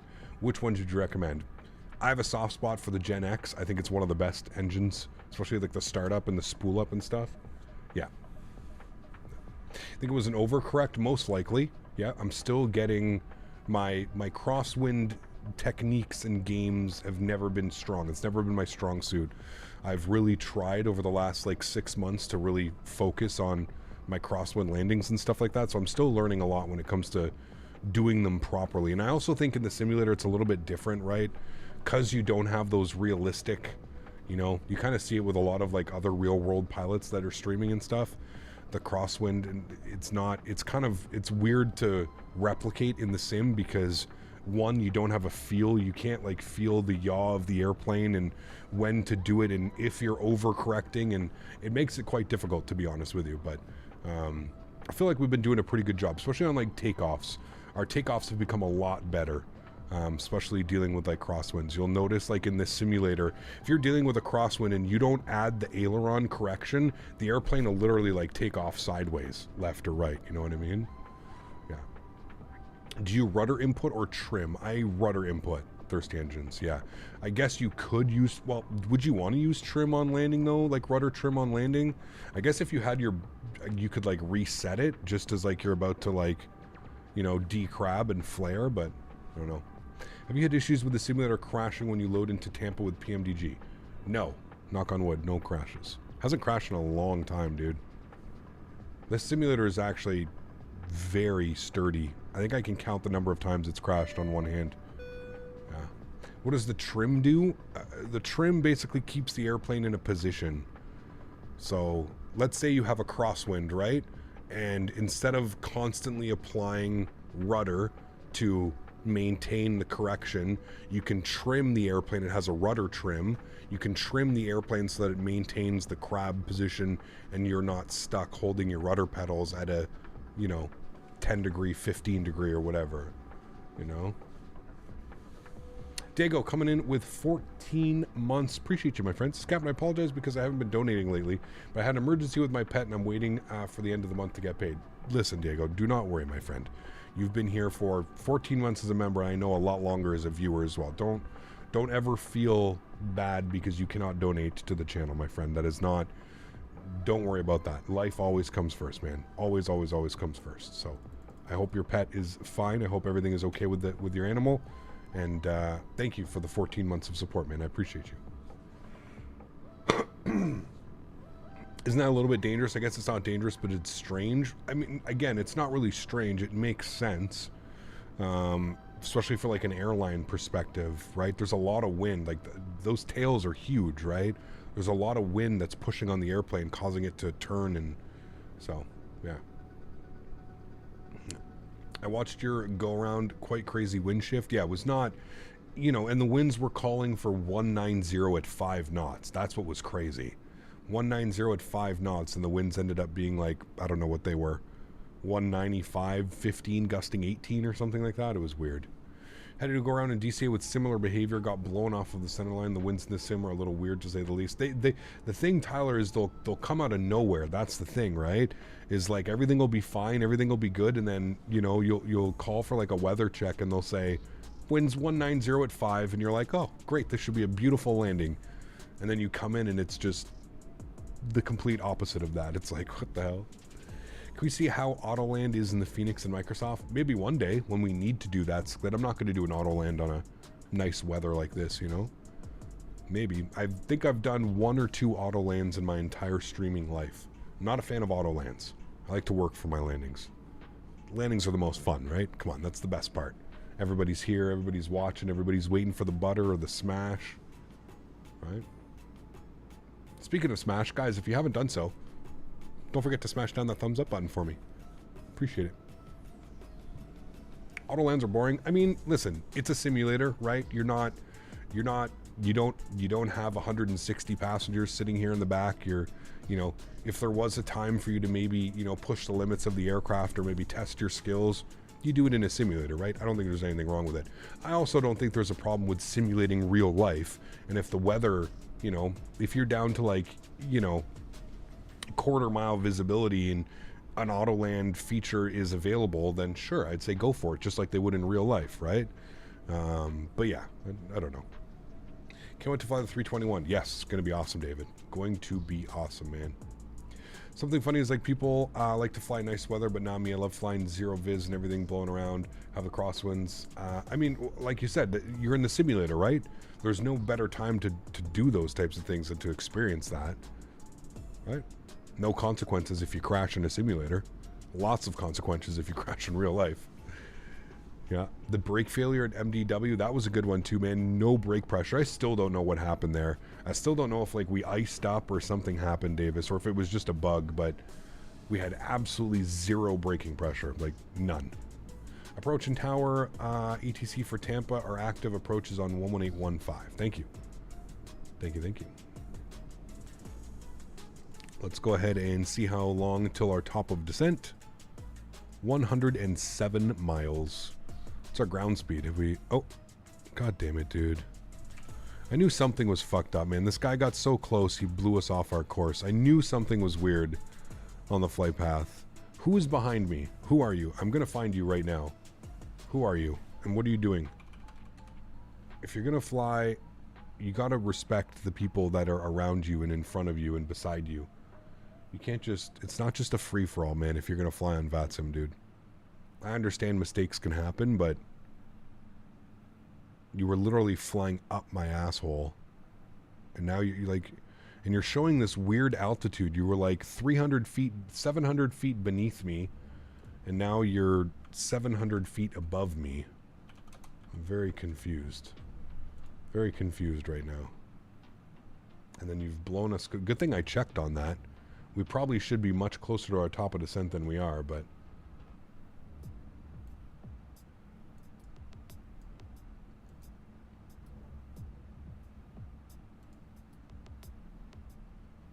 I think we're going to be coming back into... How fast are you going? 455. I'm doing 449. I don't understand how you're... So what, you're doing Mach 0.80? Is that what's going on? Okay. I'll bump my speed up. Can you slow down a little bit? I know you're watching the stream. Hell, I know you're watching. Can you slow down just a little bit? I'll go up to Mach 0.81 for the next 100 miles to try and get us separation, but we need separation, man, coming into here. Otherwise, it's just going to be an absolute clusterfuck. We've got TCAS on. There's really no excuse for, like, not being able to see the people around you. I was doing Mach 7.9. I figured that was fast enough on the speed. I'll bump this up to Mach 8.1 for the next 90-something miles. 92 miles. And we'll go from there. guys, please though, man, I can't stress this enough. If you're going to fly on VATSIM, it's not just about you and how fast you can get to the airport. Especially if you're flying with people, you got to kind of, you know, space things out accordingly. It's super easy. There's great websites that you can use to ensure that you've got good spacing. Yes, it's JetBlue 1645. Maybe the Fenix 318 next, but I don't think many people buy that. Yeah, I wouldn't be interested in the 318, to be honest with you, David. Such a niche plane. Might be cool to do like old school, like BA ops, like from London City somewhere, but yeah. Does your mouse flicker on Microsoft, or is it just me? No, it does sometimes, man. Yeah. It's been a bug, honestly, that was introduced with the last SIM update is when I really started noticing it. Joseph, what's up, man? Happy Sunday to you, man. And please use proper altitude separation, where if Captain Canada is at a certain level and you're required to go to 1,000 feet above or below to use proper separation. Yeah, well, I think that's a little bit too much to ask, but everybody ends up filing the same thing, right? Lee, what's up, man? Good to see you, dude. Late to the party today, but in time for top of descent. Can't complain, man. Cannot complain, dude. Get the annoying white boxes on the display sometimes? Yes, I get that as well, Adam.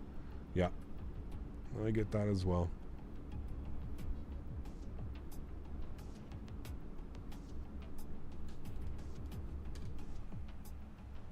Oof, there's all the clouds coming in that we're probably going to be dealing with for the rest of the descent into Tampa Bay.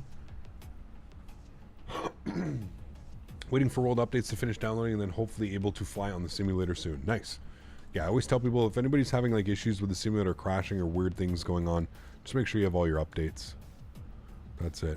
So you can see we should have been coming in like this, but we ended up going in a little bit late. I think we have like somewhat decent separation now.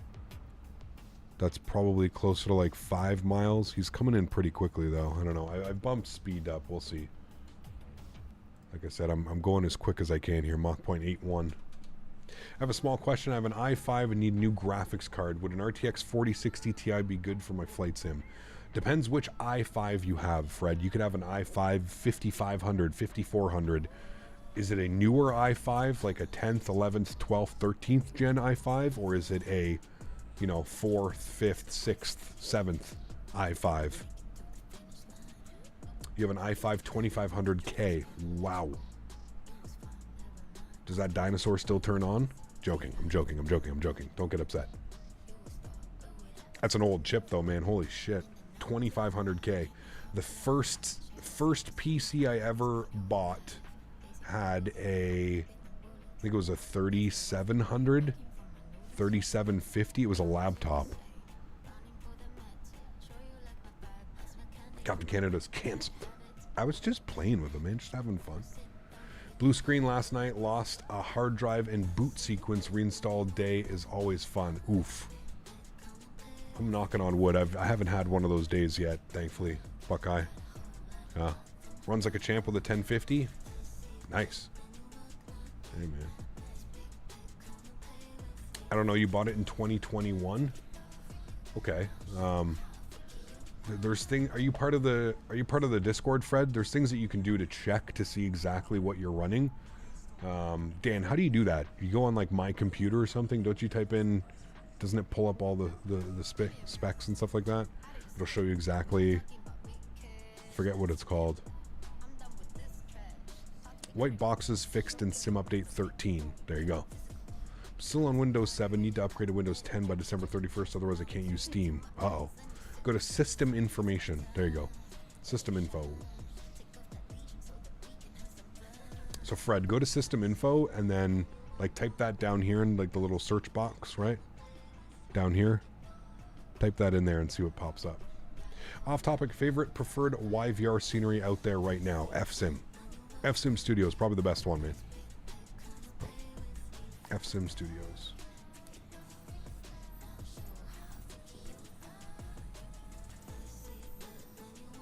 Hopefully, David. We'll see, man. Yeah. We'll see. I don't know what else would be next for them, to be honest with you, David, unless they plan on doing the whole, you know, like doing the 330. I would love to see Fenix do a 350. I think if any company was going to be able to do it, it would be Fenix. I'd love to see a 350, man. That would just be insane. What is your Microsoft quality? High-end preset, 1920 by 1080. Yeah. Just imagine a 321 Neo with Pratt & Whitney's. Delicious. Yeah. A 350 sounds nice, especially from Phoenix. I mean, what would they do, right? After the 321, and I mean, that's basically the... I guess you could do a 318, you could do a 330, but I honestly think that, I don't know.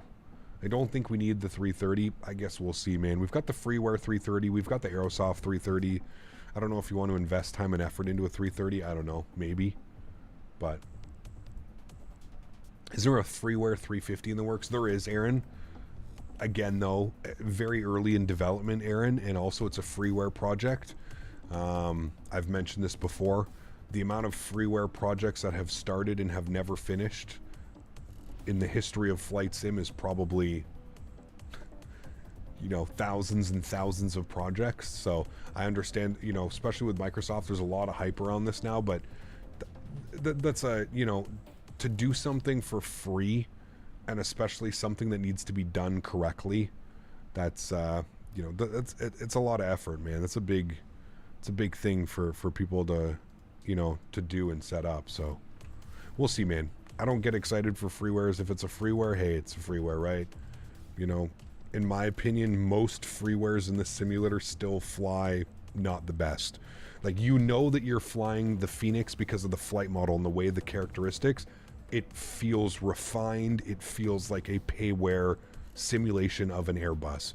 Same with the Pmdg, the 737. It flies differently than default airplanes, and it gives you that feeling that of flying a payware or a you know, a Boeing simulated third party out. And it's kind of hard to describe if you're not used to that. But like, if you want an example and you own the Phoenix, go fly the fly-by-wire or the default A320 Neo, and then jump in and fly the Phoenix. You'll see immediately what the differences are. It's like night and day, especially to me that somebody has so many hours flying them. It's like night and day, man. It really is. Yeah. Let's go ahead and grab here the Metar. Headwind through 30 flies surprisingly great. It's not bad. It still flies like a default aircraft, though. Flight simulation experience. It's not bad, but it reminds me exactly of flying the fly-by-wire. It's kind of balloony. It has issues like hand flying. You're constantly like almost having a nose down, because it just wants to continue like balloon, balloon, balloon. It's a little bit twitchy on the controls, just like the default planes. Yeah. You have an i5 9600K. Okay, yeah, you'd be good to upgrade then. You should be fine. That's a decently new chip. It's not that old. It's 4 years old, 5 years old. It's not bad. It's better than the 2500K, no offense. It's better than the 2500K. You're about 7 generations up from that one, so you're good with there. Okay, winds, and let's throw in this information here because we're about to start our top of descent here, chat. 3007 on the altimeter. Good. Winds are variable at 6, so I'm just going to put in 190 at 6. We're just going to call it that. That'll be easy enough. Temperature, 34 degrees. Well, it's gone down 2 degrees. It was 36 a minute ago. And our minimums today. Now, we're going to plan for 19, right? We'll see what they do. Juliet's open, so we are good to taxi on Juliet, so we should be fine. As long as we vacate Whiskey 4, Whiskey 3, we can just go up to Juliet and taxi around. That's not that bad either. Probably the same taxi, so really not that concerned if they give us 19 right. We can open up our approach. We can go to 19 right and plan for that. We'll pin it. Good. And if we open up our charts, we see here that we've got a minimum of 221. So we'll plug that in on our Barrow, 221. Good. And there. That is all set correctly. Top of descent, 22 miles.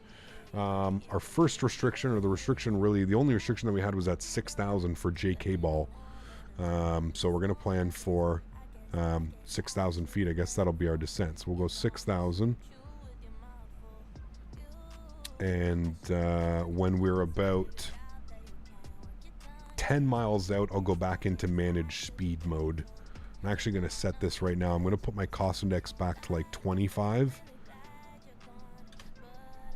There we go. And then top of descent's in 9 miles.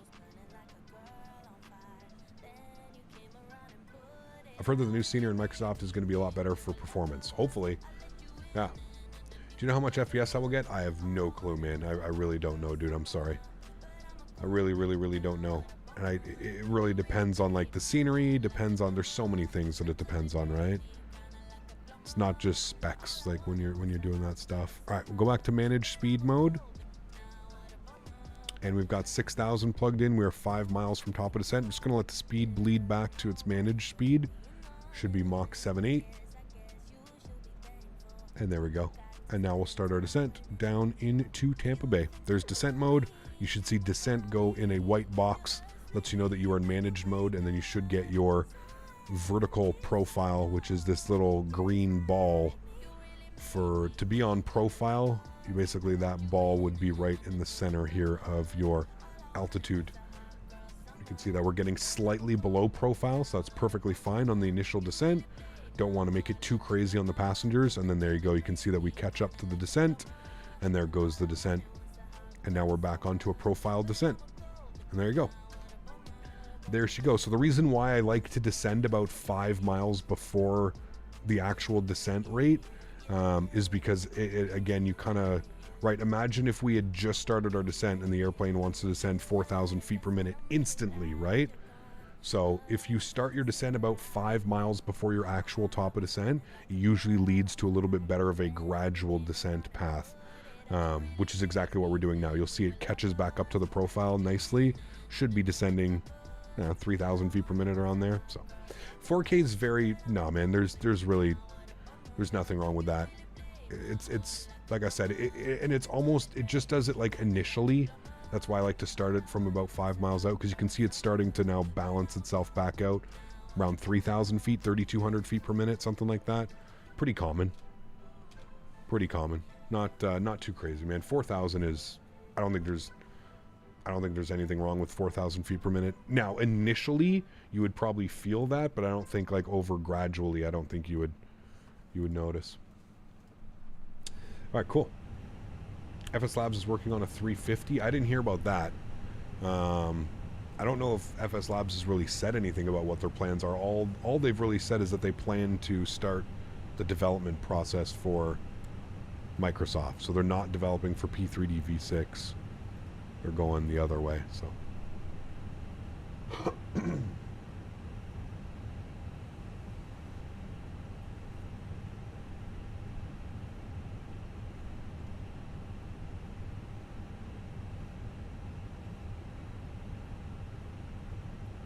A 4060 Ti 8 gig should be plenty of graphics support for the simulator. I think you'd be fine, especially with frame generation on that. I think it would be perfectly fine.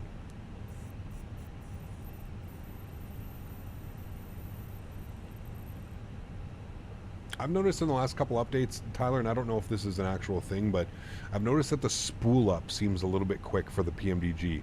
So like when you spool your engines up to like 40% and then you hit the toga button, I feel like they advance to like takeoff power way too quickly. I don't know if that's just me. I guess we'd have to ask like one of the real Boeing pilots. They could probably provide an answer, right? Do you have Microsoft installed on a hard drive or a faster drive like an NVMe? It's on an M.2. Yeah, so I have a 1 terabyte M.2 that just has the simulator installed onto it. The simulator and my third-party airplanes. All of my scenery, almost all of my scenery, I would say 85% of my scenery is installed on a separate SSD. I have a 4 terabyte SSD that I just keep all of my separate scenery installed on, and then I have them linked to the community folder. When is top of descent? We're already descending, my man. We're 36,000. We're going through 27,000 feet now. I got the sim. It's the GPU I'm going to buy. Pardon me. I just don't know if it's good enough. I mean, it should be an i5 9600. I mean, you're not going to be running at 4K, right, Fred? You're not going to be running max settings 4K. But a computer with an i5 90, what'd you say, 9600K with a 4060 Ti, I definitely think you'll be able to run the simulator on medium settings and have no problems. And it'll probably run incredibly well, and I think it'll look really nice. Yeah, that's what I think.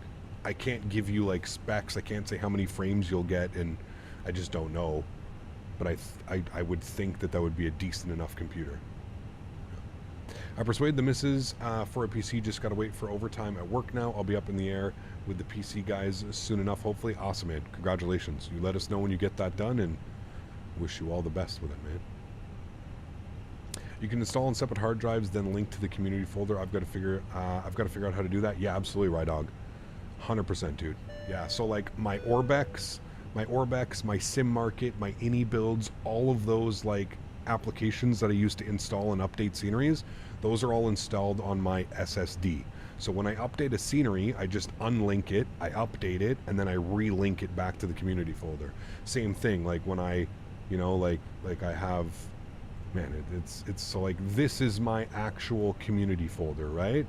This is my actual community folder, and you can see how much I have hard linked, right? Like all of these are all hard linked. You can see some stuff isn't, because there's some stuff that's in here just the way that it is, but I would say like 85% of the stuff that I have is sim linked.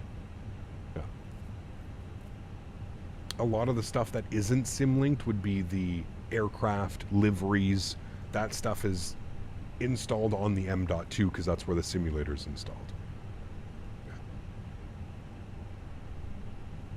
Lee, celebrating 28 months. Appreciate you, man. It says, you may not know how powerful your content is and discussions are to let us switch off from the real world several times a week. Thank you for being you. Well, thank you, Lee. I appreciate you, man. 28 months.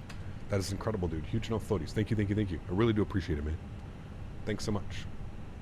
I can run the sim on full settings with a 3060 Ti and an i9-10900F. Interesting. Huh. You think my lips are not syncing with the audio? What, did we just start a problem with the lips not syncing with the audio?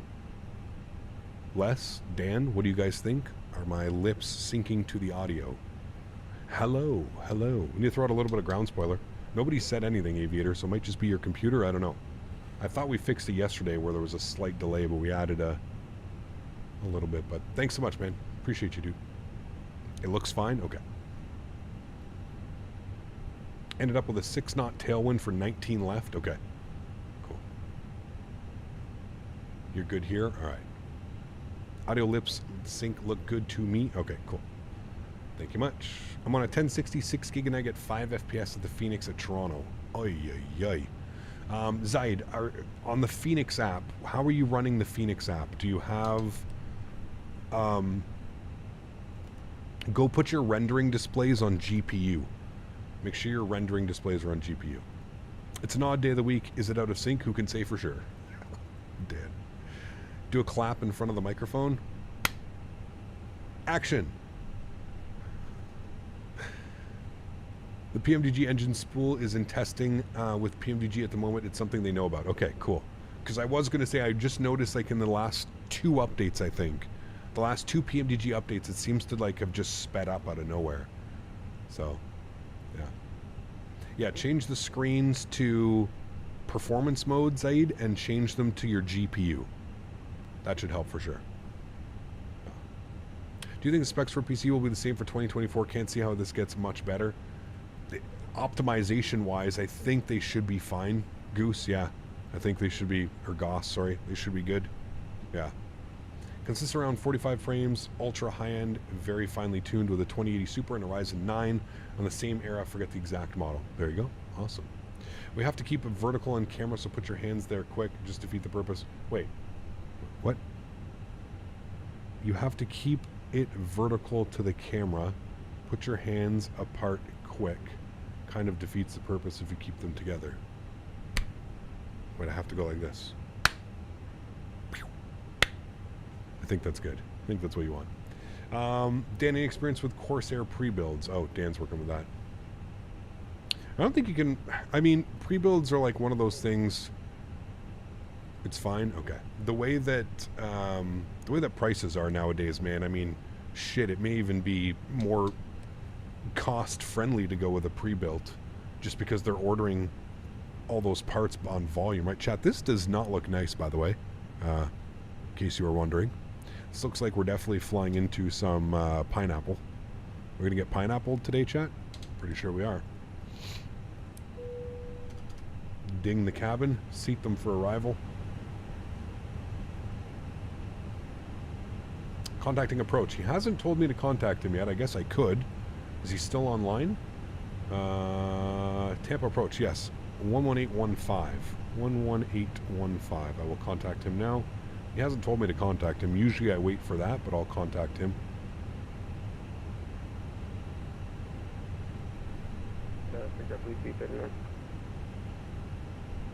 Southwest 3894, flighting 250 to maintain 3000. 250 and heading down to 3000, Southwest 3894. Tampa approach, good afternoon. JetBlue 1191 with Echo. 10,500 on the Dades one. Passing flight level 120, altitude 12,000.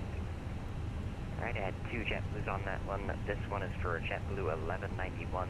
JetBlue 1191, Tampa approach, hello, ident. Ident, JetBlue 1191. And who else the other JetBlue calling? JetBlue 1645, currently passing through 1,000. Right, 10,000 feet. Speed's coming back to 250. We just got our landing lights on. 45, Tampa approach, squawk 2456. We're waiting for ATC.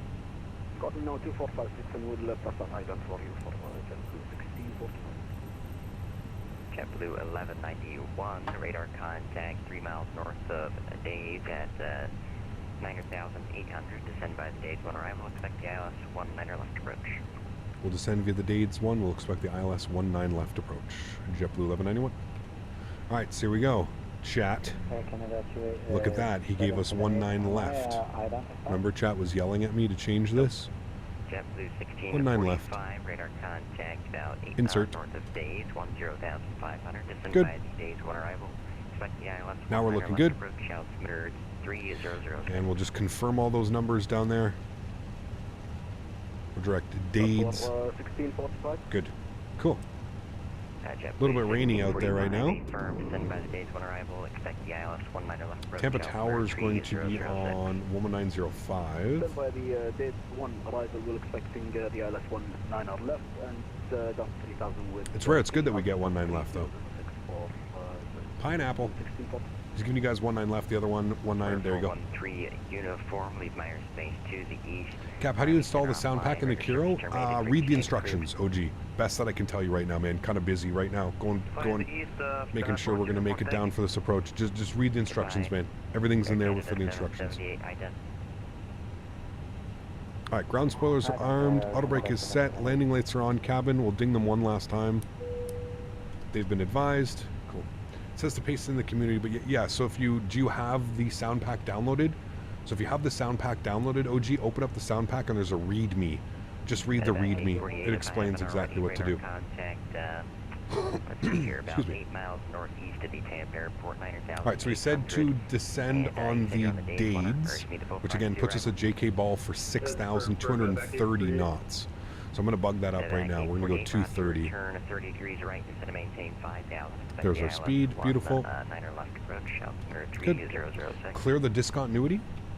I mean, it's a manual, so no, we're okay. I guess we can clear it, sure. No, it's not allowed. Yeah, it's a radar vector. You don't. He's gonna vector us. 277 on the heading is what we do. JetBlue 1191, descend maintain 3,000, flighting 250, vectors final. 3,000 feet, heading 250, JetBlue 1191. Right, 250. 91, are you up? We'll descend 3,000. JetBlue 591, ident. These clouds look good? Yeah, they do. They kind of look scary. Yeah, 26. Got our landing system on. Heading 360 for sequencing. Heading 360 for sequencing. Clear the manual first, then the discontinuity. Why would you clear the manual, though? The manual means vector. If you clear the manual and you clear the flight plan discontinuity, it's just going to send you direct to Bucks, which is not what you want to do. You can clearly see on the charts here that you're to expect a heading of 277 off of JK ball. You don't just delete. You don't delete them. You would never do that. That's how you get yelled at. That's how you get yelled at on. 1645, maintain 230 knots.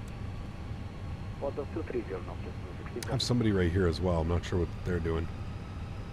May give us a left turn here to intercept. Should give it pretty soon. Southwest 3894, contact tower 119.05. And the fly-by-wire lets me clear the discontinuities. JetBlue Yeah, you can clear... 1191, turn left heading 220, join the localizer 19 left. Left turn 220 will join localizer 19 left. JetBlue 1191. Yeah, normal, like, a normal flight plan discontinuity for sure. You can remove that, no problem. Yeah, but you don't ever want to remove a discontinuity when it's followed by a vector from an approach, right? All right, localizer's captured. We're turning on to localizer now. A little bit of an overshoot, no problem. Just a little bit late on getting that turn. Not bad at all, though. We'll arm our approach now. We'll descend at about 700 feet per minute. I'm going to get flaps 1 out just to help manage the speed. Upstairs looks good. We do have tower online, 1905. He hasn't sent us over to tower yet. We're on the ILS approach. There we go. United 2615, turn right heading 100. I'm going to bring the speed back down to 190.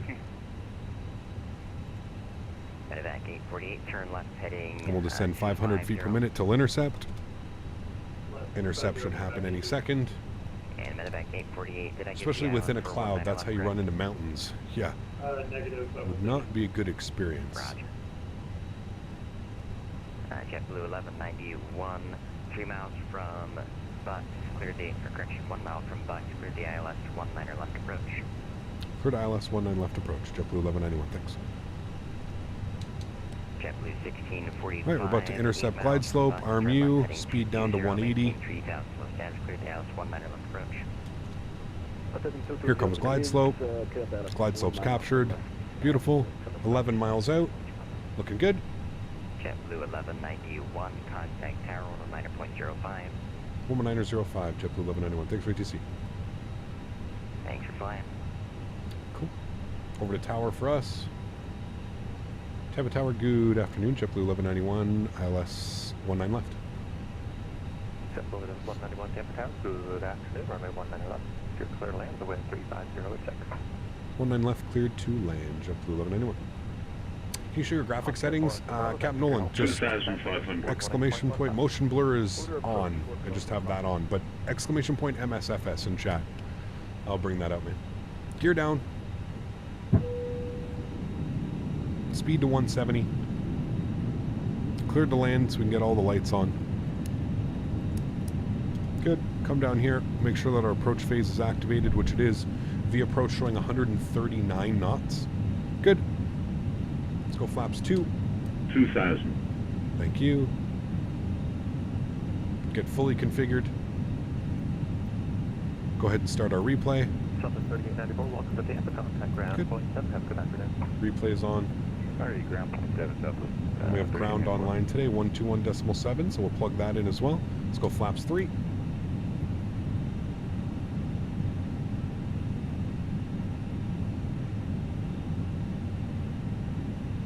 Very good evening. Right, and 160 knots, we're flaps full. And fully established, 1,500 feet. Joystick cam's going on. Enjoy the arrival, my amigos. Catch you all down on the ground. Sounds are going up. Let's get it. 1545 Tampa Tower, are you able to change for runway 19 right? Can we take the visual for 19 left? I'd appreciate that. JetBlue 1645, change to runway 19 right, the wind 3506, runway 19 right, clear to land. All right, landing checklist. Gear down, 3 green. Flaps are full. Ground spoilers are armed. Auto brake set. Cabin crew advised. You guys are advised. Time to land, friends. A little bit windy, but that's okay. It's gusting, actually. Perfect crosswind right now. With the American temperature, that's moderate. 1645, velocity, say again the first part of your transmit. Could you just give us the track or runway heading for 19 right, please? Should be approximately 190. American 2391, Tampa Tower, good afternoon. He's ready for immediate takeoff. Now it's switching to a little bit of a tailwind. American 2391, the wind 3506, make immediate takeoff from the 19 right. 500. 4 mile flat.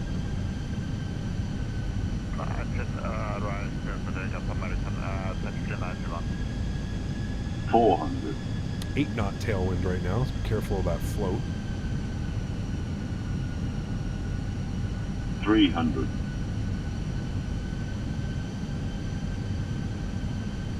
200.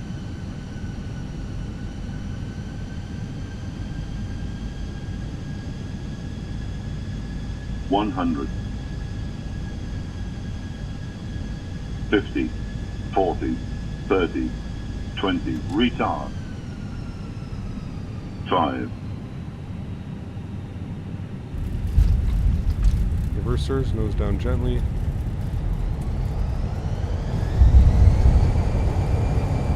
Accelerating.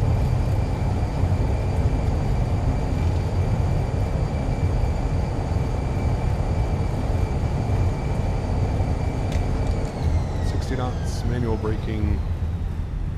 Ladies and gentlemen, welcome down to Tampa Bay. Got traffic behind us. We'll try and vacate here. To the right. Yeah, with a tailwind like that, I knew that was going to get a little bit floaty on me. Still great landing. Still well within the touchdown zone. But, yeah, got a little bit dicey with that tailwind. Not bad. Not bad, friends. We're taking that one all day long. Turn the sounds down a little bit. 2 hours and 41 minutes. 2 hours and 40 minutes, chat. There we go. Good. JetBlue 1191, contact ground 121.7. 127, we'll see you soon, JetBlue 1191. Ground, one quick question for Omega 14. 19er left. All right, let's see which one we ends up getting there. If you'd cleared the discontinuity, you wouldn't have floated. Look at the look at that, man. Like, look at we came in on approach. Like, just look at how cool that looks. It's crazy, man. This sim's fucking nuts, dude. Ground, hello, JetBlue 1191, vacated runway 19 left on Charlie, short of runway 10. JetBlue 1191, Tampa ground, hello, cross runway 10 at Charlie, Charlie Golf on to parking. Have a good one. Cross runway 10 on Charlie, Charlie Golf into the ramp. Have a great day as well, JetBlue 1191. Thanks. Alrighty, friends, let's clean up our flaps and our spoilers and start moving the aircraft forward here a little bit, shall we? Good. Sweet. Great flight, man. Had a lot of fun. I hope you guys did as well. It's been a while since we've kind of done a longer single flight in a stream, all the way from Boston down here to Tampa. Some real world JetBlue ops. It was very nice. Thoroughly enjoyed that one, guys. And if you haven't done so, please don't forget to smash down that thumbs up button. Let's try and hit 300 likes, shall we, guys? If not for the beautiful scene in front of us. JetBlue 1645, Tampa ground away. You can take Victor, Juliet, Lima to parking today. Victor, Juliet, Lima to parking for... Alright, and we can start cleaning some things up here. Landing lights going off, runway turn-offs off, strobe lights off, wing lights off. We'll go ahead and spool up the APU. We'll get the nose light to taxi. Beautiful. And we're going to go in right here. We're going to take, what are we going to take? We're going to take Golf.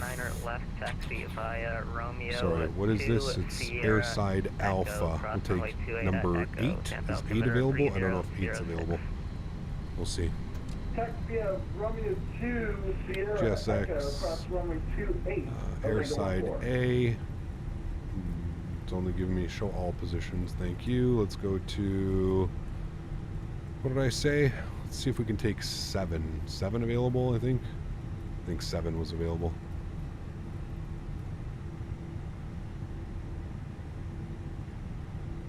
It says handling by United. That doesn't sound correct. I think 7's right over here. We'll spool up the APU, landing light off.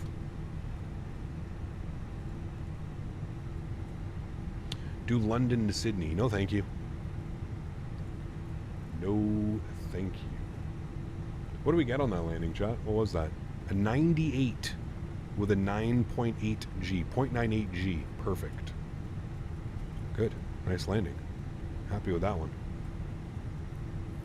Goss, thanks for being here, man. Appreciate you, dude. Thank you. Q-Flight Edelweiss Air with the Phoenix. Do they operate 320s? I don't know if they do. Yeah, somebody was in the gate. Split. It's okay, man. I'm not going to worry about it. We'll take whatever gate's available.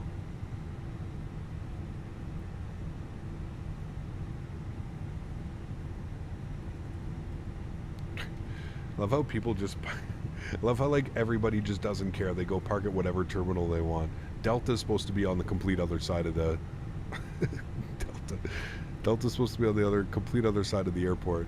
It makes it fun when flying on Faten when people just... You see a plethora of different airlines. I love that JetBlue 321 livery, though. That is sexy. I can't wait to fly that livery once we get the 321. Definitely going to rock that one. That is a beautiful livery. Beautiful. Park brake is on. We'll go to GSX. Sorry, we'll go ahead and upstairs. You're on. Okay, I gotta turn this off. This is annoying. Bye. Upstairs, APU's off. APU bleed is off. Good. Let's go ahead and engine number 2 off. Engine number 1 off. Wonderful. Red beacon light is off. Ladies and gentlemen, welcome down to Tampa Bay. You're gonna dance? Nope.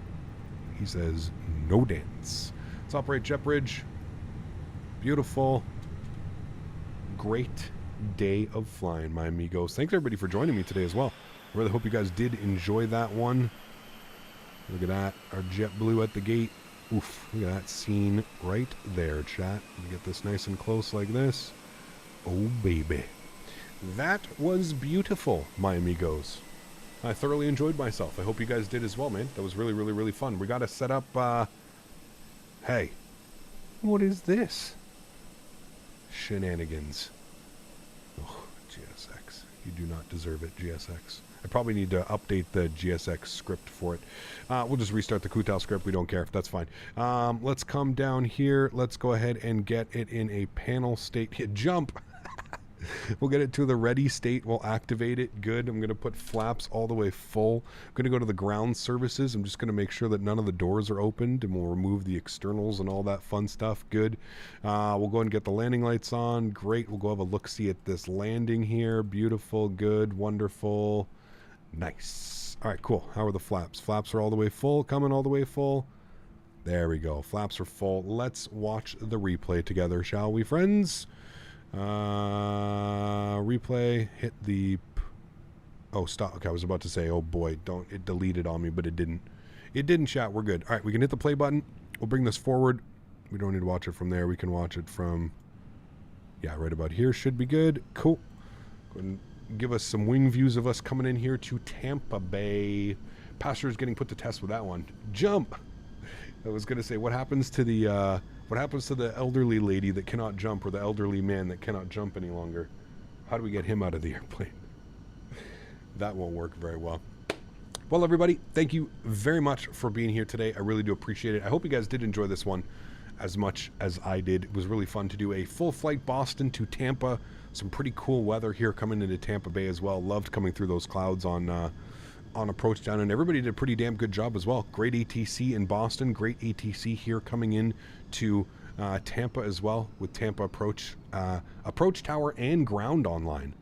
Really awesome, man. Super happy with that landing. Again, a little bit floaty, but we ended up landing with a 6 to 8 knot tailwind, so hey, I'm perfectly fine with that one. A little bit floaty, saved the day with a nice beautiful butter.